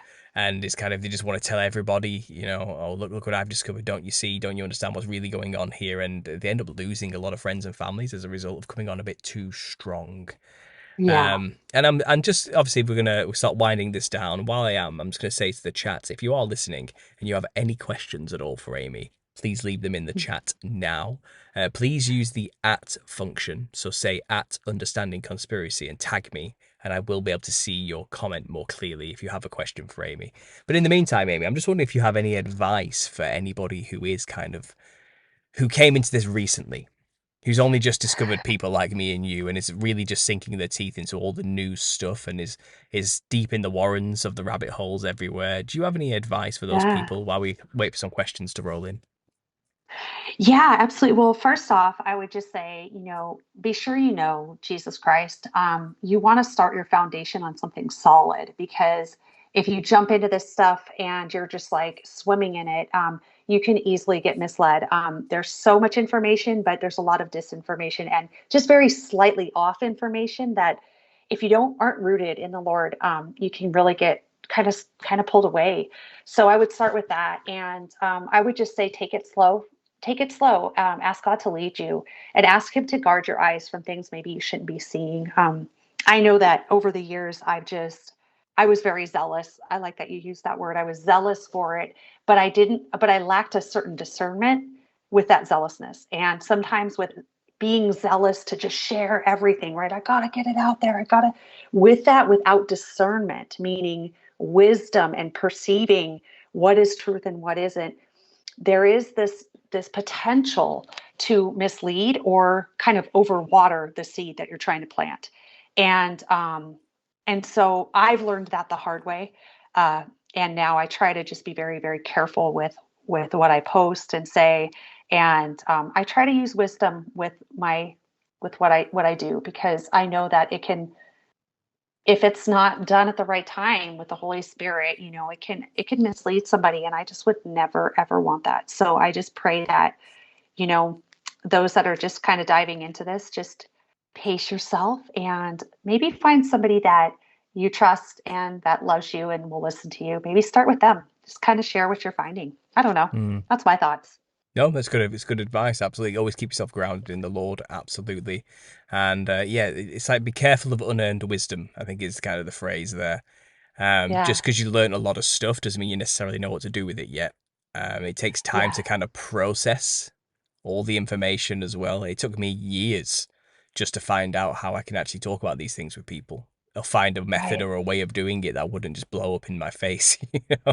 And I think it, Yeah, I think it, I exactly. think it comes with a lot of levity as well. You've got to kind of have a bit of a sense of humor about these things because it is scary stuff. Yeah, And I think it a is. lot of people think, because I'm quite a cheerful guy, that I'm not taking it seriously. And it's kind of like, no, Mhm. I'm deadly serious. I'm. It's like one of those sad clown situations. I might look happy on the surface, but underneath, I'm just as like dumbfounded with the rest of you. At just how dark all this goes. But I Yeah. find no one ever really gets convinced when you come at everything with a spirit of fear. So Right. I've kind of developed this attitude that present it in a way that's relatable and fun and human. Keep it lighthearted and remind them at the end of the day that we do have hope and faith in the good news that these are a defeated enemy at the end of the day. So it's kind of we should be happy, but also obviously serious when we need to be. I don't know. Yeah, exactly. Maybe I'm wrong though. Maybe I've got it completely wrong. I have no idea what I'm talking about because I do wonder sometimes because this is just such a hard subject matter to handle. It's like Yeah. very fragile, delicate information, and Right. you Right. just got to handle No, with so much it's care. true. Well, and that's kind of why I wanted to start podcasts, is because I was getting so many questions, and you can only answer so much on a post on Instagram, right? Like, and I don't necessarily want to get into deep conversations with people that may misinterpret what I'm trying to say. Hmm. So I really wanted to do that because I think that helps kind of alleviate some of and that's why I appreciate you doing what you're doing, because people can get a sense of who you are and what you're saying, right? Hmm.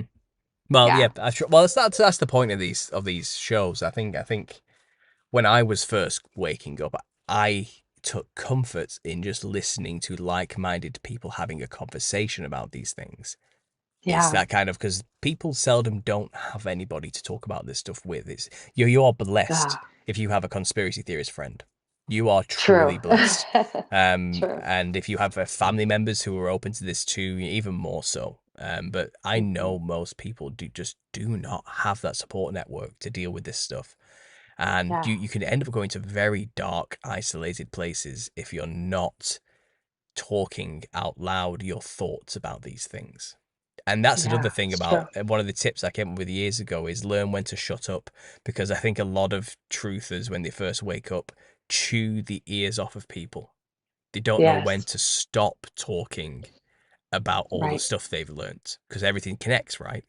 So you end up Yeah. flowing from one thing to the next thing, saying, "Oh, and this and that's happening because of this agenda over here," and at the same time they're doing this because this links to this, this, and that. Now let me describe this, this, and that before I go on to that other thing over there, and you end up going on for three Yeah. hours, and you realize that Absolutely. person has just sat there and hasn't said a word. Like, and Yeah. you've given a soliloquy for 3 hours, this huge monologue, and Yeah.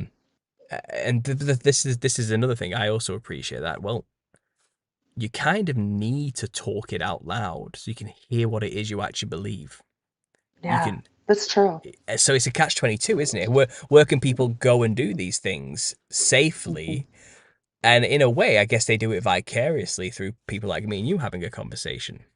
They're Yeah. hearing other people say it out loud, and I think that helps them Right. process their own thoughts. And I know I appreciated it when I was first coming to YouTube, and I also understand that the Christian voice is getting quieter as well Yeah. in all of its Yeah. stuff. There's a lot of people coming to conspiracy with no religious foundation, and I find Hmm. they go to the darkest places. It's all Right. it's all we're fully controlled and there's no hope, Yep. and that's not what I want to say. No, no, they Yeah. lost. They've already lost. That this is a mad scramble for them now, I think, and they can play their agendas and their games and their magic tricks as much as they want.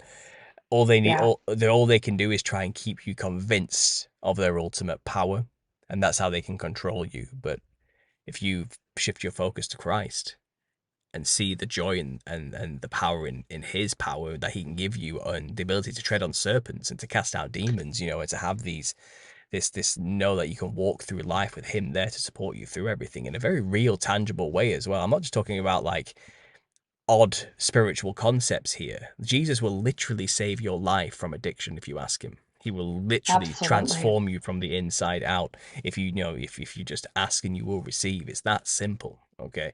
And Yeah. that's always, that is not being said enough now.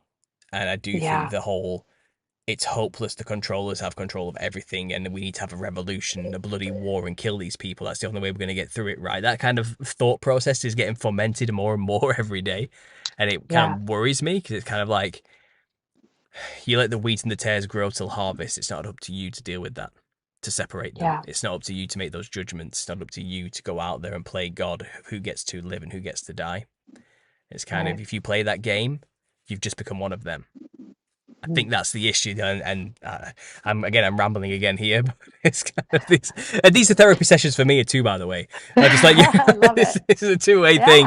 Yeah. But Yeah. do you have any Great. particular topics that have really been weighing heavy on your heart recently? Something maybe new you've just been researching or thinking about? Um, Gosh, that's a good question. It's funny because things kind of just pop up on my radar, and then I start to kind of go down and try to tie it into the Bible. I'm in the book of Exodus right now. I do Bible studies, I teach, and I do them verse by verse. And it's just, I guess that's kind of what's been mind blowing to me is how God uses creation to show his power. And Mm. it's really stood out to me specifically with what's that going to look like in the end.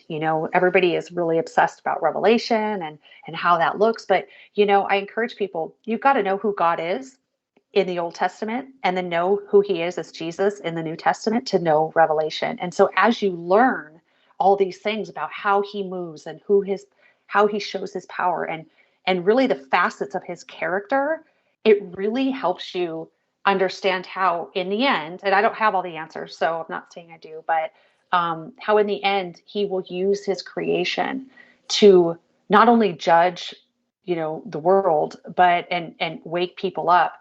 But he'll use it to show who is in control, and it's him.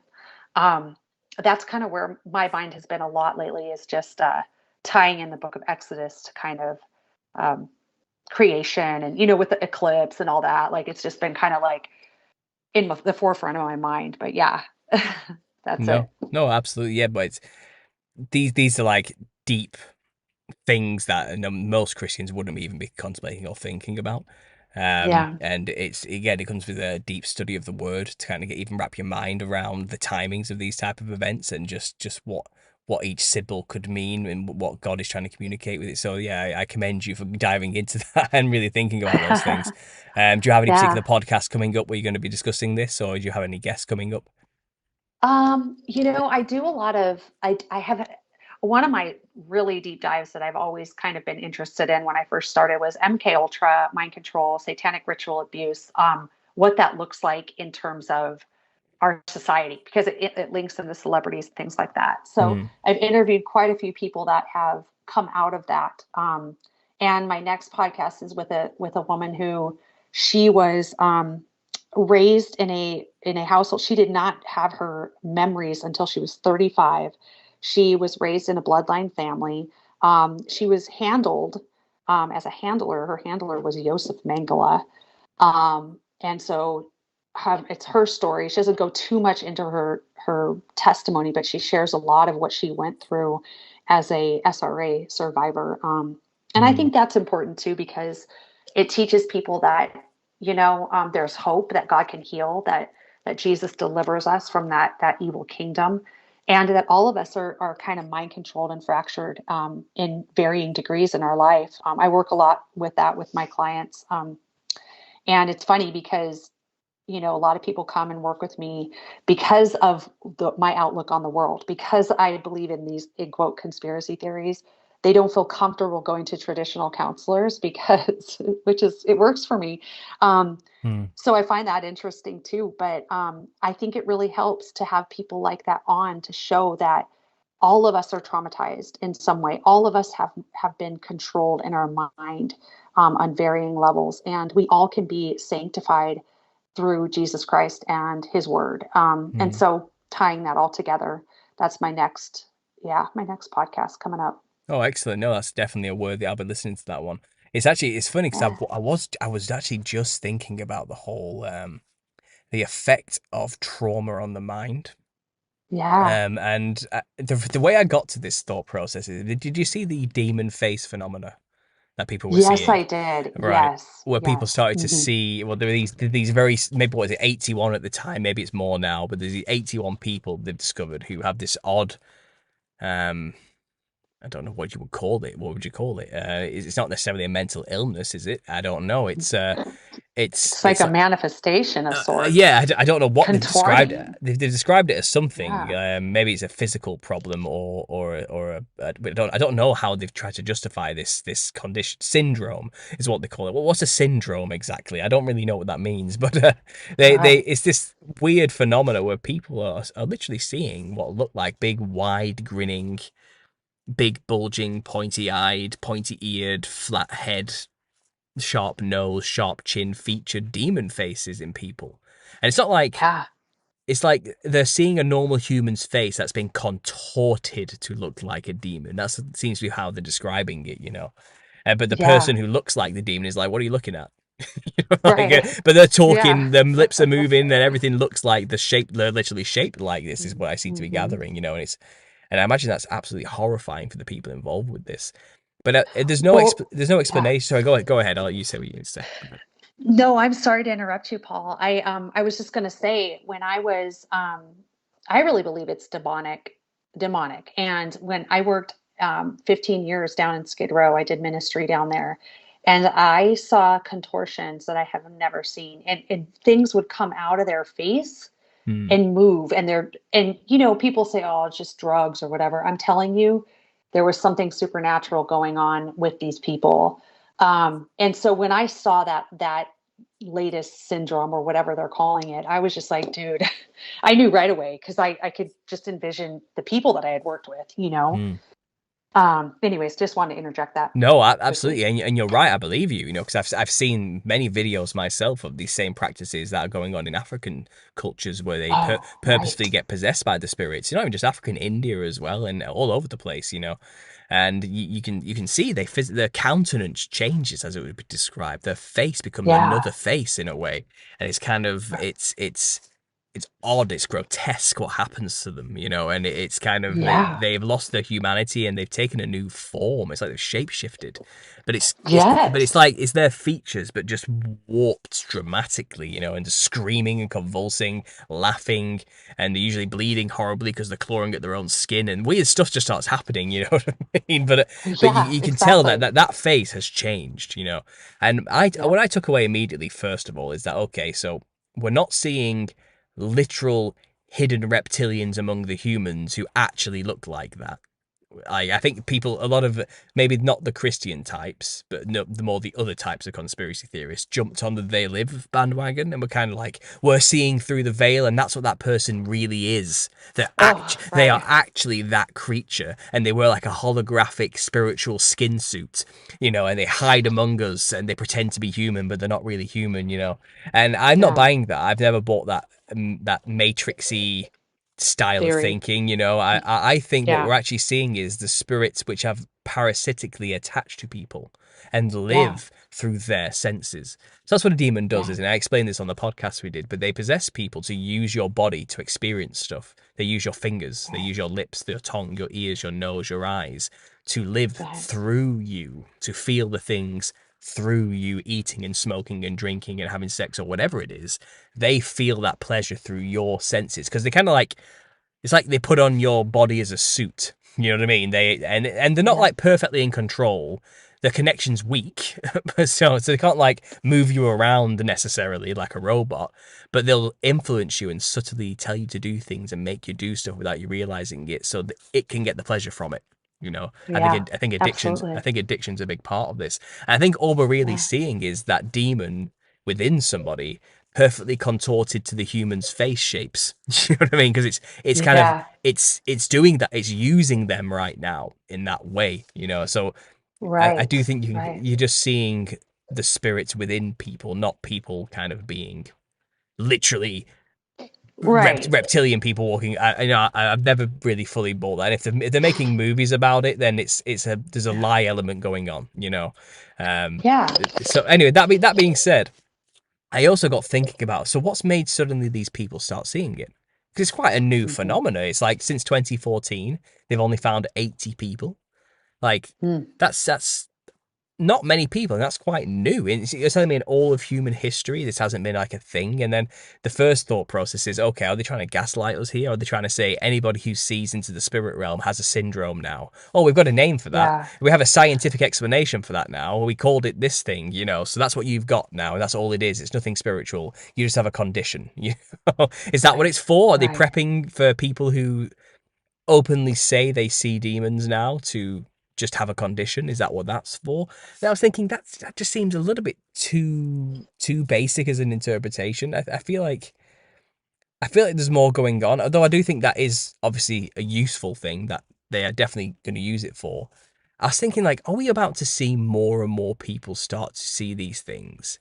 Mm. And people would argue, yeah, because you know they've just started CERN up again, or you know they're messing with reality with the D-Wave computer or something, and they're opening up portals, or you know many people have a reason for why people would start seeing more manifestations of the demonic. But I thought, is this happening because we're all kind of going under a mass traumatizing mind control event? Is everybody Right. more traumatized now? And Yeah. therefore, as a result, has started to see into the spirit realm more and be influenced by demons and see demons. Because my research has taken me down an odd path where I've learned much about shamanism. And it's very well known that shamans kind of need to go through extreme, horrific trauma before they can become a shaman. It's kind of Mm. like they need to be mentally broken, and that opens them up to be able to communicate with spirits. This Right. seems to be the general pattern, and the Madang shamans are a good example of this. They're predominantly women in Korea, and they don't choose to be a shaman. they usually suffer some extreme, painful, horrible event in their life. And then Hmm. spirits start talking to them and revealing themselves to them. And then tell the Madang, you need to worship us and you need to work with us and become a shaman now. And then they end up doing it and then finding another Madang who's gone through the same thing to be trained. And it's like they didn't choose to be one. And it's the same for like the shamans of the Heyoka, for example. They don't choose to be a Heyoka. They claim that they're just born with these abilities, and anybody who's actually a Heyoka wouldn't really want to be one. It's kind of it comes with way too much responsibility and way too much like it's a life of servitude and constant communication with spirits and dealing with demons, and it's just like it's not fun. There's nothing good about Yeah. it. Then you get all Yeah. these cheesy questionnaires on Google. It's like, are you a Heyoka empath? Answer these 10 questions to find out. And it's kind of like, no, the reality of being a shaman is really horrible. It's like brutal, and you're constantly in communication with demons and seeing things you don't want to see. And I was thinking, like, is that what happened here?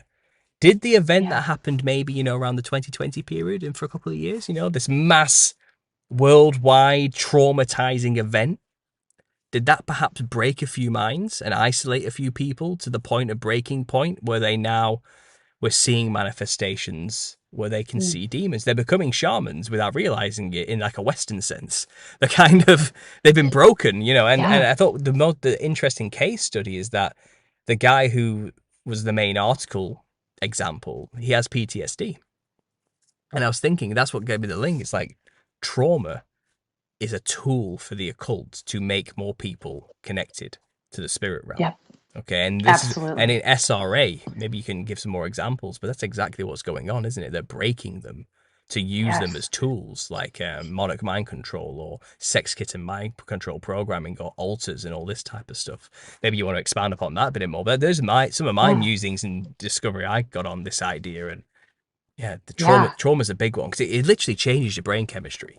You become a different It person does. when your mind breaks. I think is it your amygdala or your frontal lobe? It switches off, like it Mm. stops giving signals. Like it's Right. that changes you. But sorry, go ahead. I'll let you talk on this. Go ahead. Sorry. Well, what's interesting is no, you're touching on a lot of facets. So this is multifaceted. When you look at it from a biblical lens and you look at how we're made in that tripartite way, you've got the physical body, you have the spirit, right, which is the Holy Spirit when you come to know Jesus and accept Him, and then you have the mind, will, and emotion, the soul. It's the heart. It's kind of the control center. So that soul aspect is what you're talking about. It's the mind, right? It's Mm, the fracturing.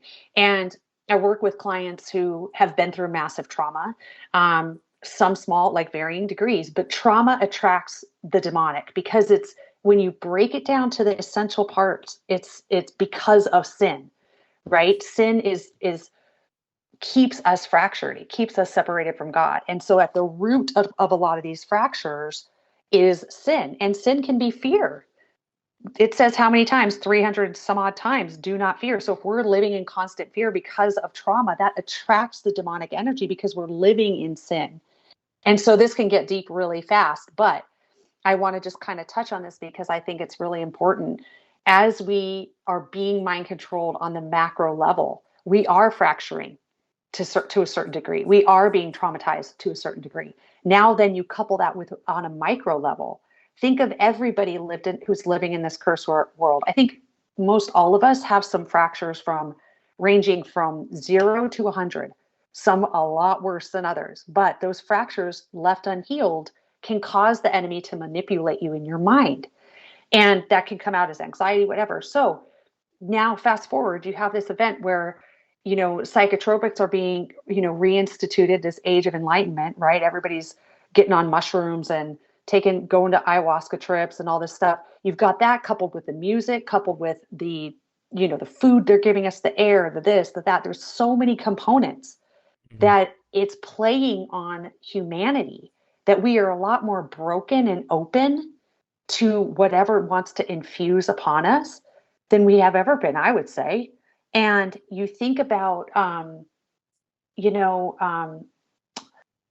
what am I trying to say? You think about just how drugs kind of opens you up, how that mm, trauma, like you said with the shamans, that trauma was an important critical component of him reaching the spiritual realm. Why? Because there's fear involved, there's pain involved, there's you don't have the hedge of protection of Jesus Christ, right? You've got that playing into. And then you have Christians who don't believe in any sort of sanctification. They think that they can just live any way they want and the enemy's not going to, attack them, Mhm. right? So you've got these varying degrees that I think are really important to understand. So that's kind of a nutshell. Absolutely. Do you have any podcasts already where you talked about this that you might want to suggest to people? Any episode numbers you can think Yes. of?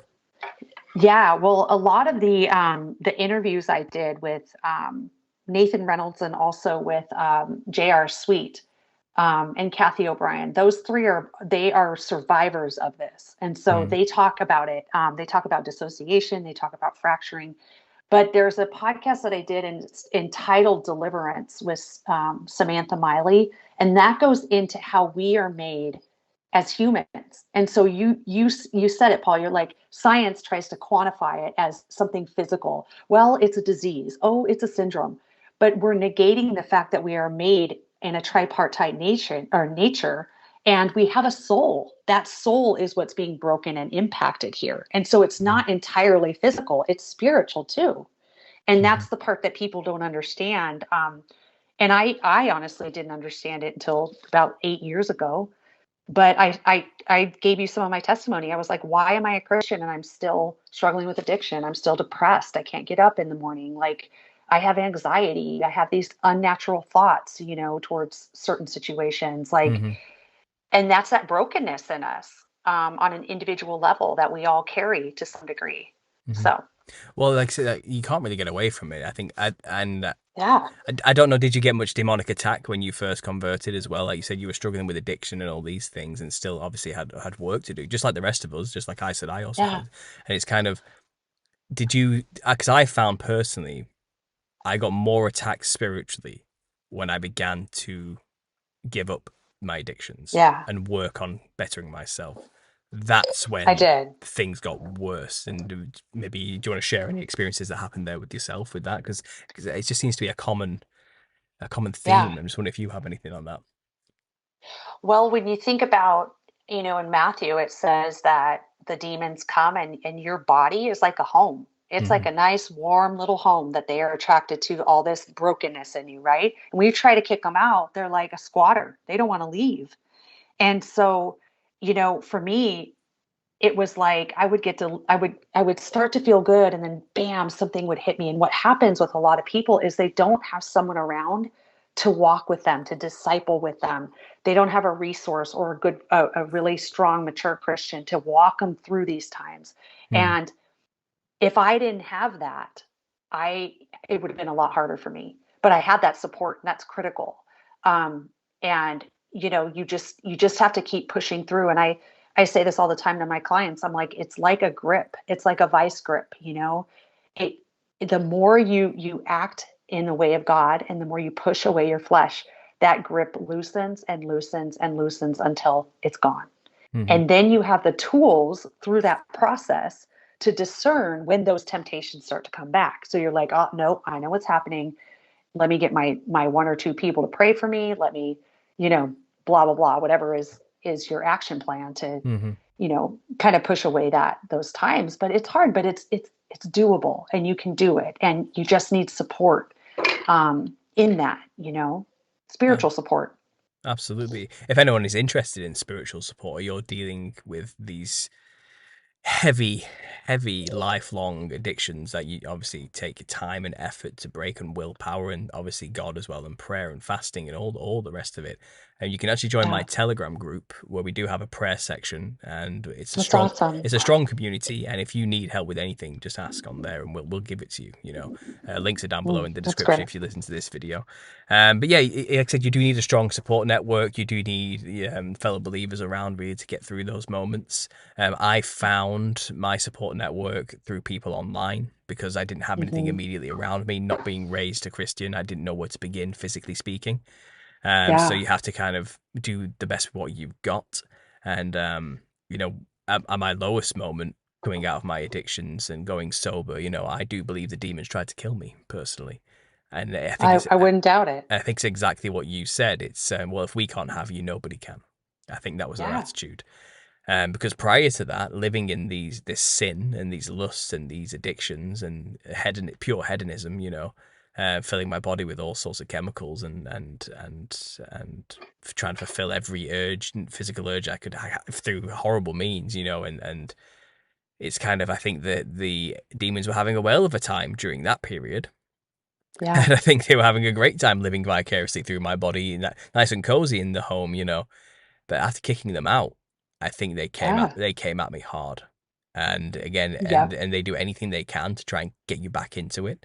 And obviously, the Holy Spirit and Jesus is far more powerful, and you've just got to keep. Yes. But it's like you have to use it. You have to know your power in it, and you have to pay attention to it, and you have to build that relationship with Christ and make it stronger. And it's kind of the stronger you make that relationship, the less frequent the attacks, and they give up eventually. But Yeah, exactly. but it is quite literally, they will try and kill you eventually. It's kind of like, okay, well, we're done with you then. If you're not gonna do Yeah. anything for us anymore, we may as well just get rid of you. You're not useful anymore, and you will need the full armor of God to protect yourself in that moment. You will need the Holy Spirit, Absolutely. and you'll need the Word as Yeah. well. You'll need to arm yourself sufficiently, and once you get through it, your faith will only be far stronger, and you will be a new creation in God, and you will be different, and things will get better. I guess is what I'm trying to say. But you've just got to be prepared for that immediate pushback. And it's like that with anything, is it? Not just obviously for yourself personally, dealing with your own demons, shall we call them, however they manifest, but also just learning the truth. You got to be prepared for the pushback once you start accepting it, Right. and walking in the truth. People will come at you and attack you. It's all, and the same biblical principles apply, whether it's spiritual or physical. You've got to be ready with answers. You've got to have the Yeah. Word. You can have the full armor of God at the same time. So these are lifelong things you can apply everywhere. So anyway, we're coming up to the 2 hour mark. I'm sorry. Yeah. I'm sorry if I That's spoke. okay. I'm sorry if I spoke too much, Amy. I get excited. No, you didn't. That's Um, okay. Yeah, you didn't. No, don't apologize. yeah, like I said, these therapy sessions are just as much for me as they are for you. So it's that kind I of thing. love it. But Good. it was an amazing conversation, and thanks for Yeah, sharing it your was. Thank testimony as you. well. I know people in the chat really appreciate what you had to say, and I know they can Oh, relate. And I would encourage anybody listening to go and listen to her podcast, to go and check out her work. All links and the link tree is in the description to this video. Do you have any closing things you just want to say? Anything you want to share with people specifically? And we'll close it out from there. oh gosh. Well, I guess I'll just end it in hope, like I always try to do on my podcast. Is just like you said, Paul. Like we have such victory through Christ, and it isn't a religion. It isn't just something that you have to abide by. Isn't cold and removed. It's a relationship, and I never knew that kind of relationship as I do now in my 30 years of being a Christian. I didn't know until I fully surrendered to Him, and He set me free from drug addiction, alcohol addiction, and I just feel so alive. And there's nothing better than feeling alive, sober, and just on a mission to serve God. It really, I know it sounds kind of cheesy, maybe to some of you, but it really isn't. It just, there's nothing better than being alive and being made to serve Him, and just having the honor to be able to be part of His kingdom is really, it's just mind blowing. And you all can have that too. I just encourage you guys just to hang in there, keep on that narrow path. And if you need anything, please reach out. I love hearing from you all, and just know that, God is with you on this. So, yep. Fantastic. And just to quickly close off here, Trevor Never has left a comment saying, Amy is a real one. Saw her at a conference last November, and her contribution Oh, deeply affected me. So there you go. hi, Trevor. Thank You are you. making a Yes. difference, Amy. It all counts at the end of the day. And then if you can help just one person, as you said, Yeah, it makes that's a right. difference. And you are too. So I appreciate you, Paul. Thank you. Well, okay, we'll Yeah. leave it there, guys. Thanks for listening to this. Go check out Amy's work. Links all down below. And I'll be back next week with another Truth Therapy session on Sunday. And I'll have a few videos for you guys in the week as well. But until then, God bless. Thanks, Paul. Bye. Thank you. Bye now.